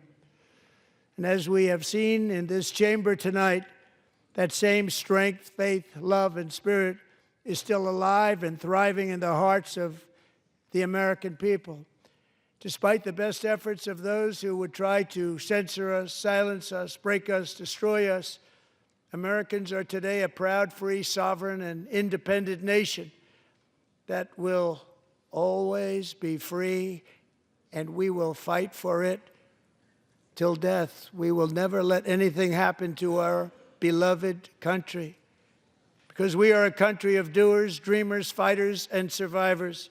Our ancestors crossed a vast ocean strode into the unknown wilderness and carved their fortunes from the rock and soil of a perilous and very dangerous frontier. They chased our destiny across a boundless continent. They built the railroads, laid the highways, and graced the world with American marvels like the Empire State Building, the mighty Hoover Dam, and the towering Golden Gate Bridge. They lit the world with electricity, broke free of the force of gravity, fired up the engines of American industry, vanquished the communists, fascists, and Marxists all over the world, and gave us countless modern wonders sculptured out of iron, glass, and steel. We stand on the shoulders of these pioneers who won and built the modern age, these workers who poured their sweat into the skylines of our cities, these warriors who shed their blood on fields of battle and gave everything they had for our rights and for our freedom. Now it is our time to take up the righteous cause of American liberty. And it is our turn to take America's destiny into our own hands and begin the most thrilling days in the history of our country. This will be our greatest era. With God's help, over the next 4 years, we are going to lead this nation even higher, and we are going to forge the freest, most advanced, most dynamic, and most dominant civilization ever to exist on the face of this earth. We are going to create the highest quality of life, build the safest and wealthiest and healthiest and most vital communities anywhere in the world. We are going to conquer the vast frontiers of science, and we are going to lead humanity into space and plant the American flag on the planet Mars and even far beyond.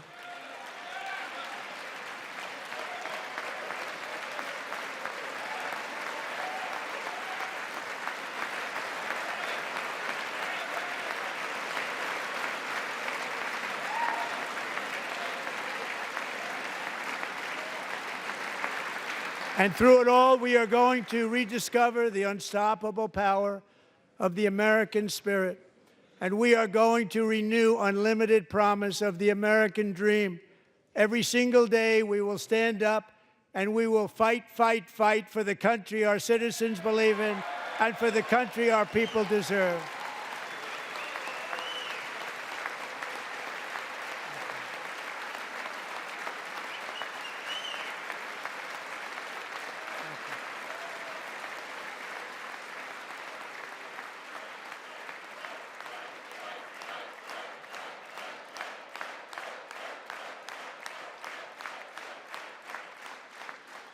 My fellow Americans, get ready for an incredible future, because the golden age of America has only just begun.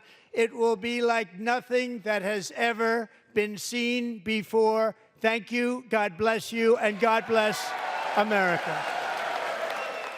You're listening to live special coverage from NPR News.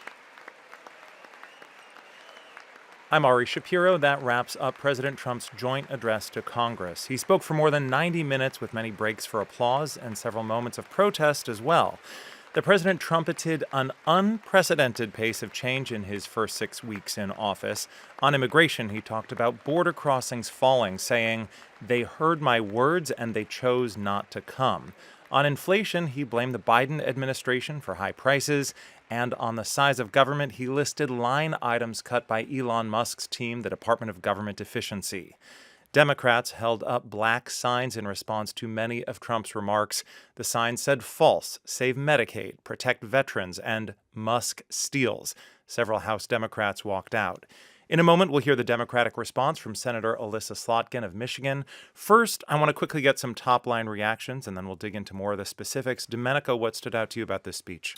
Well, I think for me it was a very partisan speech, mostly appealing to, MAGA and his supporters. I mean, in fact, he didn't really attempt even to be a bridge builder in this speech, essentially dismissing Democrats, whom he referred to as these people and radical left lunatics. He's saying that they'd never vote for anything he'd do anyway. But he also didn't pay attention to a lot of the things that independents are saying that they're concerned about, notably in our NPR PBS News Marist poll saying that they think he's moving too fast, that they have a negative opinion of Doge and the cuts that they're making, and have a pretty negative opinion of the job he's doing so far.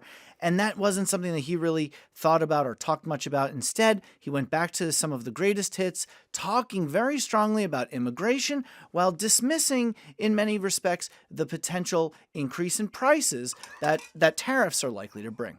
Let's talk a little bit more about the economic promises he made. Asma, what stood out to you in that long list of agenda items? Yeah, I mean, tariffs was, I think, really, and it has historically been the singular economic tool that Trump believes in. During the campaign cycle, he would refer to this as his favorite word in the dictionary, thinks it is a very useful economic tool. And this speech is coming on a day in which, there are large spread tariffs that are being put in place on Canada, Mexico, and China.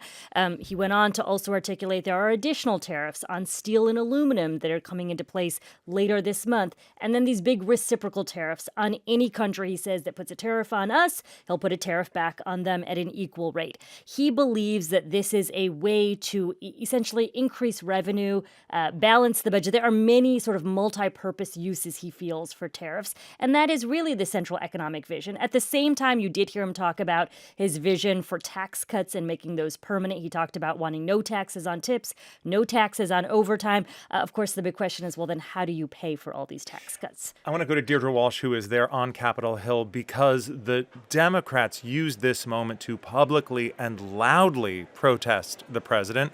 Early on, Congressman Al Green of Texas was removed from the chamber. He shouted, "You don't have a mandate," and refused to sit down. In the past, we have heard Republicans shout at Democratic presidents, but we've never seen anything like this, have we? We haven't. I mean, this was one of the most raucous joint addresses, State of the Union type speeches I've covered, and I've covered speeches from presidents from both parties. It was sort of unclear how Democrats would address Trump. There was a split inside the party about whether or not to even attend the speech.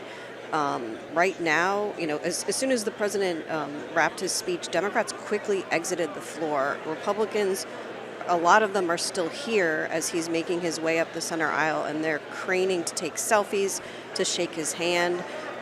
Democrats really used the speech to try in many different ways to protest the president's policies.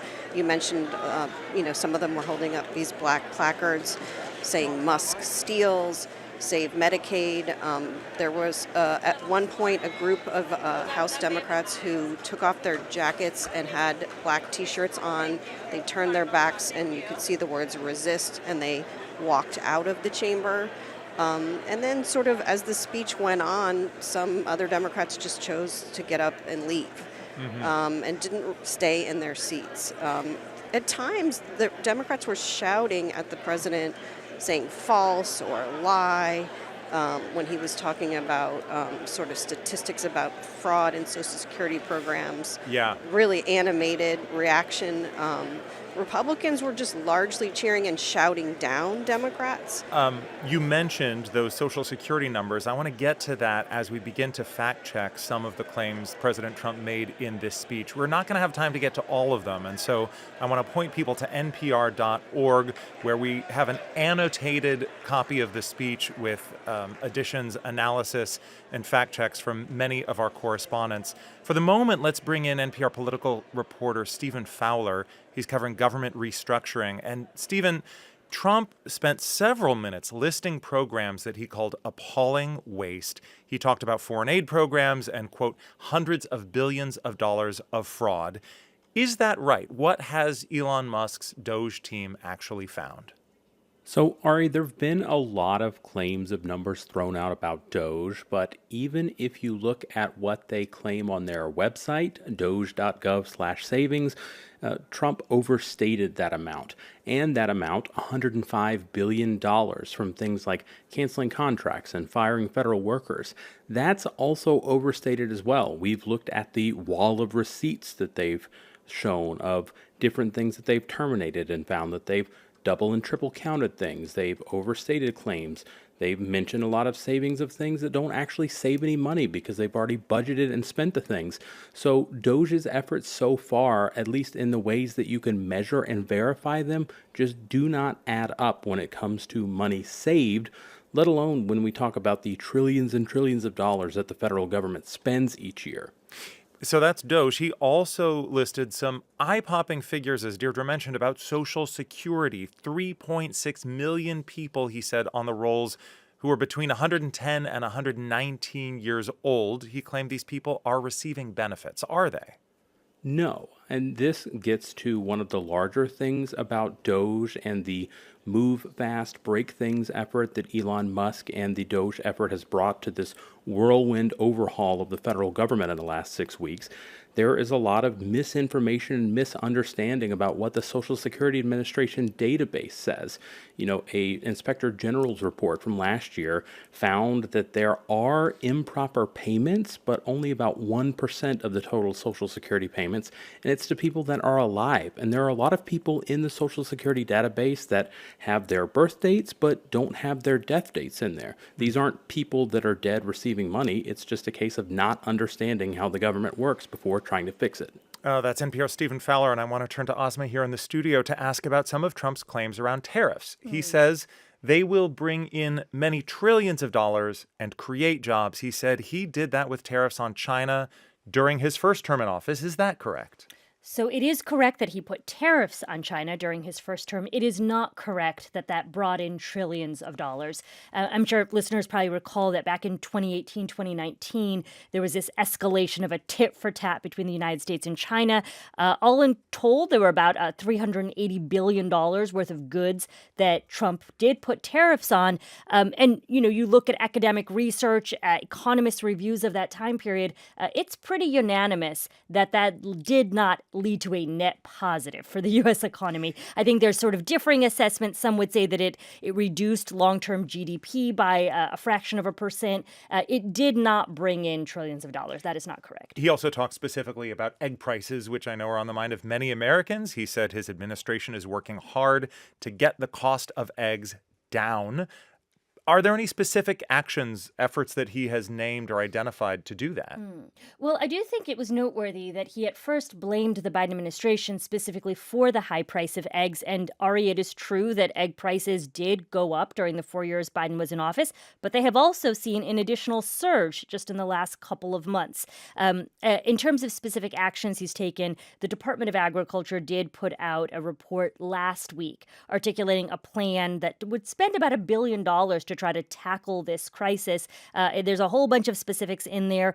Some of this is about importing additional eggs from overseas. Of course, the tariffs might pose some challenges there. Another part of this is about trying to boost biosafety and about trying to replace some of the eggs that have been lost due to chickens that were not able to make it due to the avian flu. Let's turn to global affairs, and I want to bring in NPR national security correspondent Greg Myrie, who was also listening to the speech. Greg, the president cited several specific numbers. He said the U.S. spent $350 billion in Ukraine and that Europe has spent $100 billion on the war. Is the gap actually that big, and has the U.S. spent that much? No, not at all, Ari. The president has been using this figure of the U.S. spending $350 billion in Ukraine. We don't know where it's coming from. The U.S. has spent about a third of that, about $115 billion over the last 3 years. a lot of money, to be sure, and the U.S. provided more military aid in that figure than anybody else, but only a third of this figure Trump keeps using. Also, I would note Europe collectively has given Ukraine a larger amount, about $140 billion, if you add all of the military, humanitarian, and financial aid. So big numbers, but there's not this big gap. The U.S. and Europe have both been providing a lot of support, but the numbers Trump has been using are not accurate. Greg, this was a surprisingly short section of the speech, given how much attention has been paid to that Friday Oval Office meeting where Trump and Vice President Vance blew up at Ukrainian President Zelensky. Trump has so dramatically pivoted away from traditional U.S. allies. How much of a break is this with policies that both parties have pursued in the past? Yeah, Ari, it's really a break with 80 years of bipartisan U.S. tradition. Republican and Democratic presidents since the end of World War II have all reaffirmed the support for NATO, of U.S. protection of Europe. Trump is trying to fundamentally reshape I have to that. interrupt you, Greg, because Democratic I'm the Senator new Alyssa senator from the Slotkin great is state giving of the Michigan, response. where I grew up. I've been in public service my entire life because I happened to be in New York City on 9/11 when the Twin Towers came down. Before the smoke cleared, I knew I wanted to make a life in national security. I was recruited by the CIA and did 3 tours in Iraq alongside the military. In between, I worked at the White House under President Bush and President Obama, 2 very different leaders who both believed that America is exceptional. You can find that same sense of patriotism here in Wyandotte, Michigan, where I'm speaking from tonight.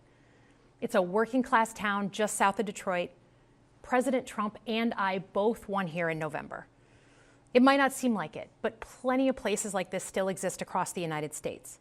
Places where people believe that if you work hard and play by the rules, you should do well and your kids should do better. It reminds me of how I grew up. My dad was a lifelong Republican, my mom a lifelong Democrat. But it was never a big deal because we had shared values that were bigger than any one party. We just went through another fraught election season. Americans made it clear that prices are too high and that the government needs to be more responsive to their needs. America wants change, but there's a responsible way to make change and a reckless way. And we can make that change without forgetting who we are as a country and as a democracy. So that's what I'm going to lay out tonight. Because whether you're from Wyandotte or Wichita, most Americans share 3 core beliefs: that the middle class is the engine of our country, that strong national security protects us from harm, and that our democracy, no matter how messy, is unparalleled and worth fighting for. Let's start with the economy. Michigan literally invented the middle class, the revolutionary idea that you could work at an auto plant and afford the car you were building.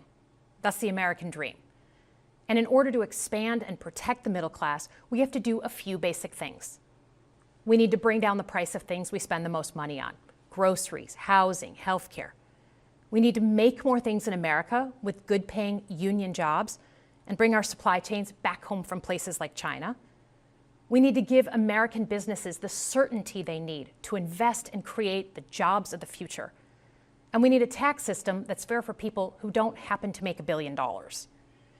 Look, the president talked a big game on the economy, but it's always important to read the fine print. So, do his plans actually help Americans get ahead? Not even close. President Trump is trying to deliver an unprecedented giveaway to his billionaire friends. He's on the hunt to find trillions of dollars to pass along to the wealthiest in America. And to do that, he's going to make you pay in every part of your life. Grocery and home prices are going up, not down, and he hasn't laid out a credible plan to deal with either of those. His tariffs on allies like Canada will raise prices on energy, lumber, and cars, and start a trade war that will hurt manufacturing and farmers. Your premiums and prescriptions will cost more because the math on his proposals doesn't work without going after your health care. Meanwhile, for those keeping score, the national debt is going up, not down. And if he's not careful, he could walk us right into a recession. And one more thing. In order to pay for his plan, he could very well come after your retirement. the Social Security, Medicare, and VA benefits you worked your whole life to earn.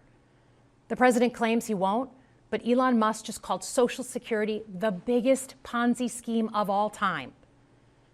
While we're on the subject of Elon Musk, is there anyone in America who is comfortable with him and his gang of 20-year-olds using their own computer servers to poke through your tax returns, your health information, and your bank accounts?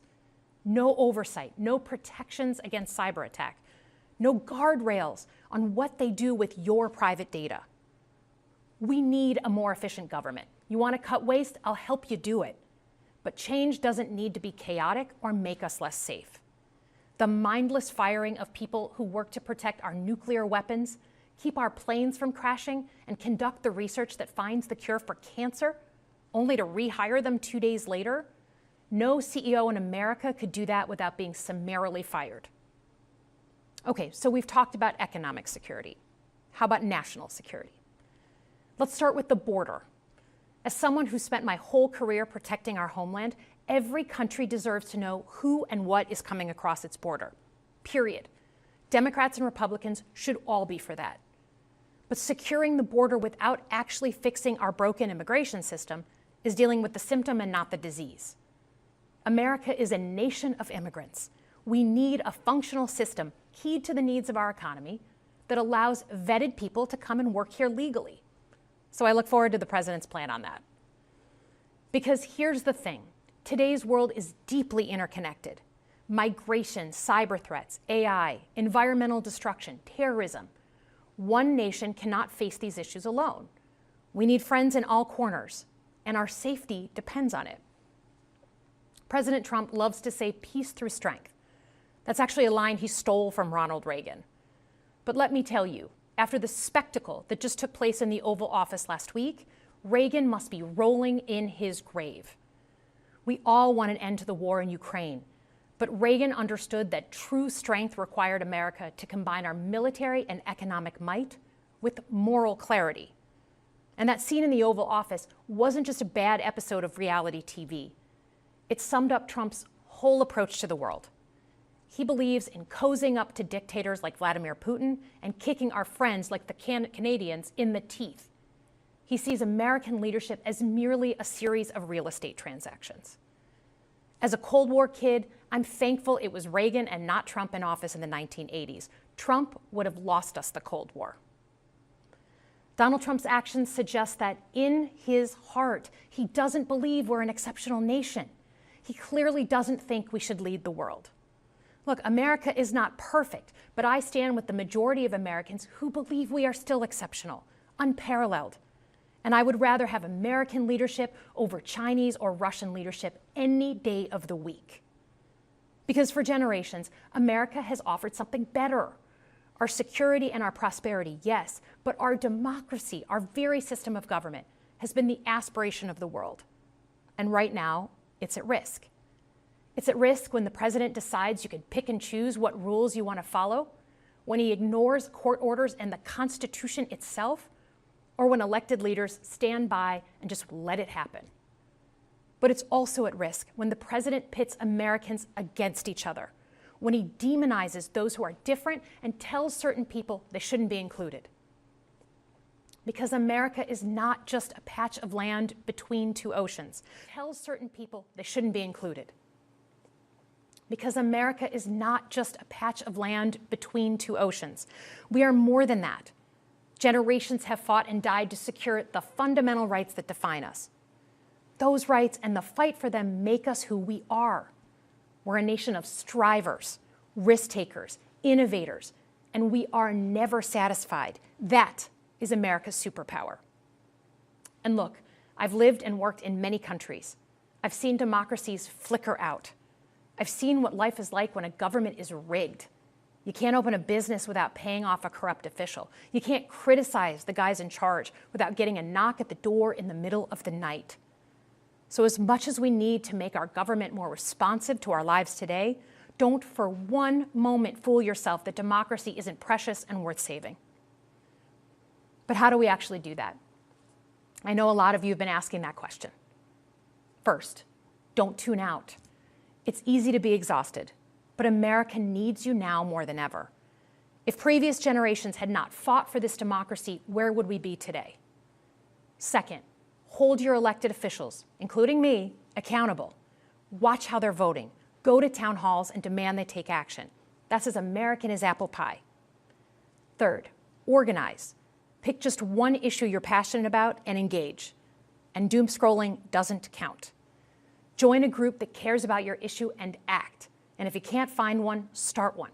Some of the most important movements in our history have come from the bottom up. In closing, we all know that our country is going through something right now. We're not sure what the next day is going to hold, let alone the next decade. But this isn't the first time we've experienced significant and tumultuous change as a country. I'm a student of history, and we've gone through periods of political instability before. And ultimately, we've chosen to keep changing this country for the better. But every single time, we've only gotten through those moments because of two things: engaged citizens and principled leaders. Engaged citizens who do a little bit more than they're used to doing to fight for the things that they care about, and principled leaders who are ready to receive the ball and do something about it. So thank you tonight for caring about your country. Just by watching, you qualify as engaged citizens. And I promise that I and my fellow Democrats will do everything in our power to be the principled leaders that you deserve. Good night, everyone. That was Michigan Senator Alyssa Slotkin delivering the Democratic response to President Trump's joint address to Congress. I'm Ari Shapiro. Asma, interesting that in that speech she leaned into a message of change, but said change doesn't need to be chaotic or make us less safe. There's a version for change, and she understands people want change, but it shouldn't be reckless. And she specifically singled out Elon Musk and his sort of Doge coterie of young guys going in and just recklessly slashing government, making cuts to people who then subsequently needed to be rehired. She referred to him and his gang of 20-year-olds. That was the phrase. Domenico, Democrats have been struggling to find a message. What does it say about the party's thinking that they chose Senator Slotkin tonight?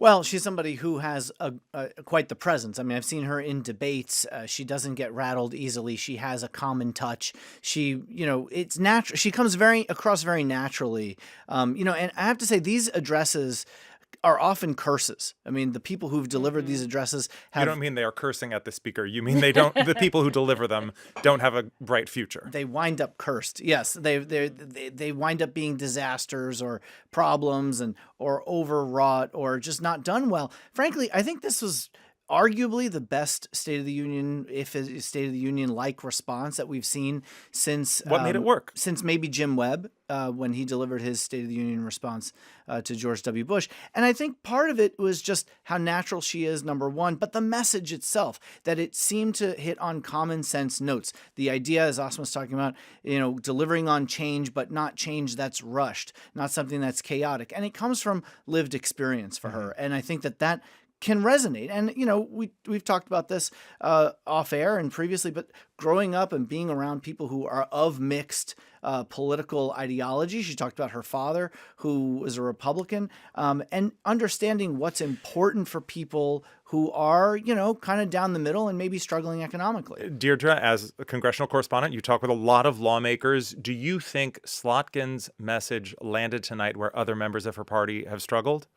I do. I thought it was really interesting that she used references to Ronald Reagan. I mean, in Michigan, they're famous sort of Reagan Democrats. I think she was really trying to show sort of or reaching across the aisle. I think the other thing that she really tried to do was give Democrats listening at home who feel pretty deflated sort of a roadmap to sort of take action. She encouraged them not to tune out. She sort of said, get engaged, go to town halls. People, there needs to be more engagement. I think that this is a way of her trying to show that the party is moving forward and does try to have a plan. The other thing I think she effectively did was use this theme about the threat to Social Security as something that she thinks that voters from both parties can relate to, right? I mean, this is a program that is widely popular, and Democrats in the past, back in 2005, sort of use the threat of privatization as something to push back at Republicans on. And this is something I'm hearing a lot from Democrats on Capitol Hill. They think that this can be an effective message for them against Elon Musk. This is live special coverage from NPR News. I'm Ari Shapiro. President Trump promised that his first address to Congress in his second term would be about accomplishments and his plans for the future. In remarks that stretched over 90 minutes, he claimed victories like cracking down on immigration at the southern border and major cuts to the federal government. He also promised economic gains as a result of the controversial tariffs that he's levied against Canada and Mexico. It's all part of his vision for the future of America. 6 weeks ago, I stood beneath the dome of this Capitol and proclaimed the dawn of the golden age of America. From that moment on, it has been nothing but swift and unrelenting action to usher in the greatest and most successful era in the history of our country. We have accomplished more in 43 days than most administrations accomplished in 4 years or 8 years, and we are just getting started. In the Democratic response, Michigan Senator Alyssa Slotkin said there's a responsible way to make change and a reckless way. Because whether you're from Wyandotte or Wichita, most Americans share 3 core beliefs: that the middle class is the engine of our country, that strong national security protects us from harm, and that our democracy, no matter how messy, is unparalleled and worth fighting for. Well, joining me here in the studio is NPR White House correspondent Asma Khalid and senior political editor and correspondent Domenico Montanaro. Good to have you both here. Thank you. And joining us from Capitol Hill is Deirdre Walsh, NPR congressional correspondent. Thank you for being with us, Deirdre. Hey, Ari. I want to begin with a standout moment for each of you. Asma, will you give us one that stuck out in your mind? A standout moment. Gosh, I mean, I think the standout moment for me was very early on, actually, where we saw Congressman Al Green interrupt repeatedly the President of the United States, saying that there was no mandate. My understanding from the pool reporting is that he was referring to there being the fact that the president doesn't have a mandate to cut Medicaid in particular. Eventually, he was ushered out, escorted out of the room, and I've never seen someone actually ushered out of the chamber, right? Mm-hmm. For several years, going back to President Obama's State of the Union, we've sort of grown accustomed to some interruptions from folks on the other side of the aisle, some partisan interruptions. I've never seen a moment like that. Domenico, what stood out to you tonight? I was struck really right off the top with Trump saying America is back. It just seemed to harken back to Joe Biden also saying America is back, literally the exact same words when he first came into office. And it really struck me, it was something that we've been thinking about and talking about leading up to the 2024 presidential election, about how that election has been so much about what it means to be American. Mm-hmm. And clearly we have strong divides and deeply held feelings in this country about what those strong values are and should be and what the country should become. And I think that a lot of what we're doing in watching what some of the right and left are arguing over in the country is really what America is going to be going forward post, this World War II American leadership in the world up until, I would say, 2016, 2017, when Trump came into office, where we've had this real big shift. I also thought him saying Trump Biden as many times as he did was also kind of interesting because, at a certain point, right, you can't continue to blame the past administration. Barack Obama did that quite a bit when he first came into office and was handed certainly an economy that was in free fall and a war in the Middle East that was, a disaster by all accounts. But at some point you have to take At some point, yeah. You get judged for what your record will be. And I wonder when that's going to be for Trump. Deirdre, what stood out to you? I just think the stark difference in vibe just from one side of the room to the other was just really stunning. It usually is inside the House chamber, depending on who's giving the speech. Lawmakers of the president's party usually stand up and applaud. But tonight was just even more so. I mean, just throughout the really extensive speech, Republicans were, cheering and standing. Democrats, we obviously starting with Texas Democratic Congressman Al Green, confronting the president, pointing his cane at him, screaming at him, "You don't have a mandate," and being shouted down, sort of followed by other Democrats just walking out Yeah. in sort of groups was just not something I've seen before. This was a speech full of big claims, and our correspondents are fact-checking and adding analysis online at npr.org. But I want to tick through some of those big claims right now. Asma, President Trump promised new jobs and trillions of dollars in new revenue thanks to tariffs on goods from countries like Canada and Mexico, China.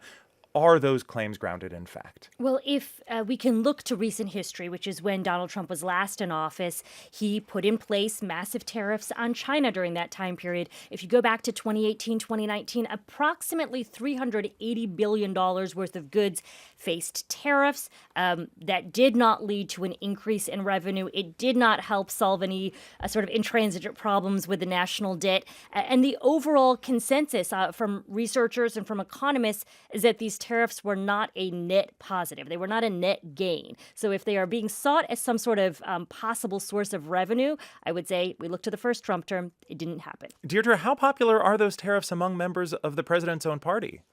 I mean, there's definitely a split, but on this issue, there are more Republicans willing to break with the president than I've seen on any issue since he's, taken the oath in January. I mean, Republicans, even before they went into effect, were publicly worrying about the impact on prices in their home states, on the potential impact on inflation, and saying that they, don't agree with the president's move to use tariffs. I think some of them think that they are sort of a political tool that might be short term.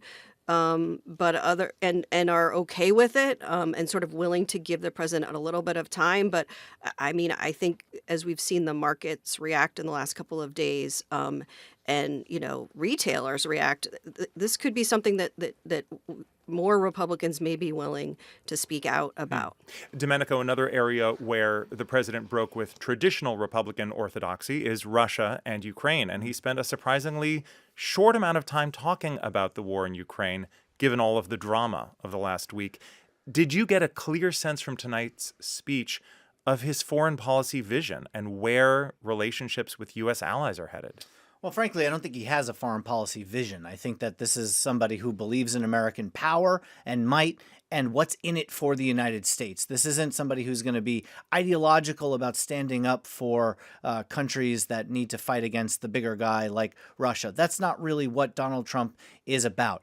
I thought it was notable that he didn't speak that much about it tonight because I think what he wanted was to go into tonight with a deal. He wanted Friday to not have happened. The way that meeting in the Oval Office went with Ukrainian President Volodymyr Zelensky not only blew up potential Ukrainian chances of having aid to help them fend off Russia who attacked them, but it also hurt Trump politically because he wanted to be able to have that minerals deal to wave in the air and say, look, I'm here making way to peace, and look at what I've been able to do that Biden couldn't do, bring Russia and Ukraine to the table, and we're on the verge of peace. He didn't did get talk that about tonight. the letter he got from Zelensky. Right. Speech. But he did not get what he wanted tonight, which was to boast of being the great peacemaker. And so how dramatic a break is what we are seeing from Trump from the policies that both parties pursued in the past? It's a complete 180 about face. I mean, this is not how the United States has ever operated in the past and taking the side of dictators or parroting the kinds of talking points that someone said. Now, Trump will say, look, I haven't taken a side. I'm trying to get both people to the table. But Ukraine and American allies in NATO would say, this is somebody who came into their house, right? Get out of my house. This isn't the way to do this is not to say take a wing. Just briefly, Asma, what are you looking for from the White House in the coming days following this speech? What I'm looking for is a sense of when they begin to pivot a little bit more to the economic message. Donald Trump said he won this election for two main issues, the border and grocery prices. We heard a lot about the border tonight. We frankly didn't hear as much as I was expecting about inflation. And when he did bring up inflation, egg prices, he blamed that on the previous administration. Asma, Domenico, Deirdre, good to have all three of you with us tonight. It's great to be with you. I'm Ari Shapiro, and this has been live special coverage from NPR News. If you want to see an annotated version of President Trump's address with fact-checking and analysis from NPR correspondents, head on over to npr.org. We'll have more on Morning Edition tomorrow, so be sure to tune in, and thanks for joining us. This is NPR News.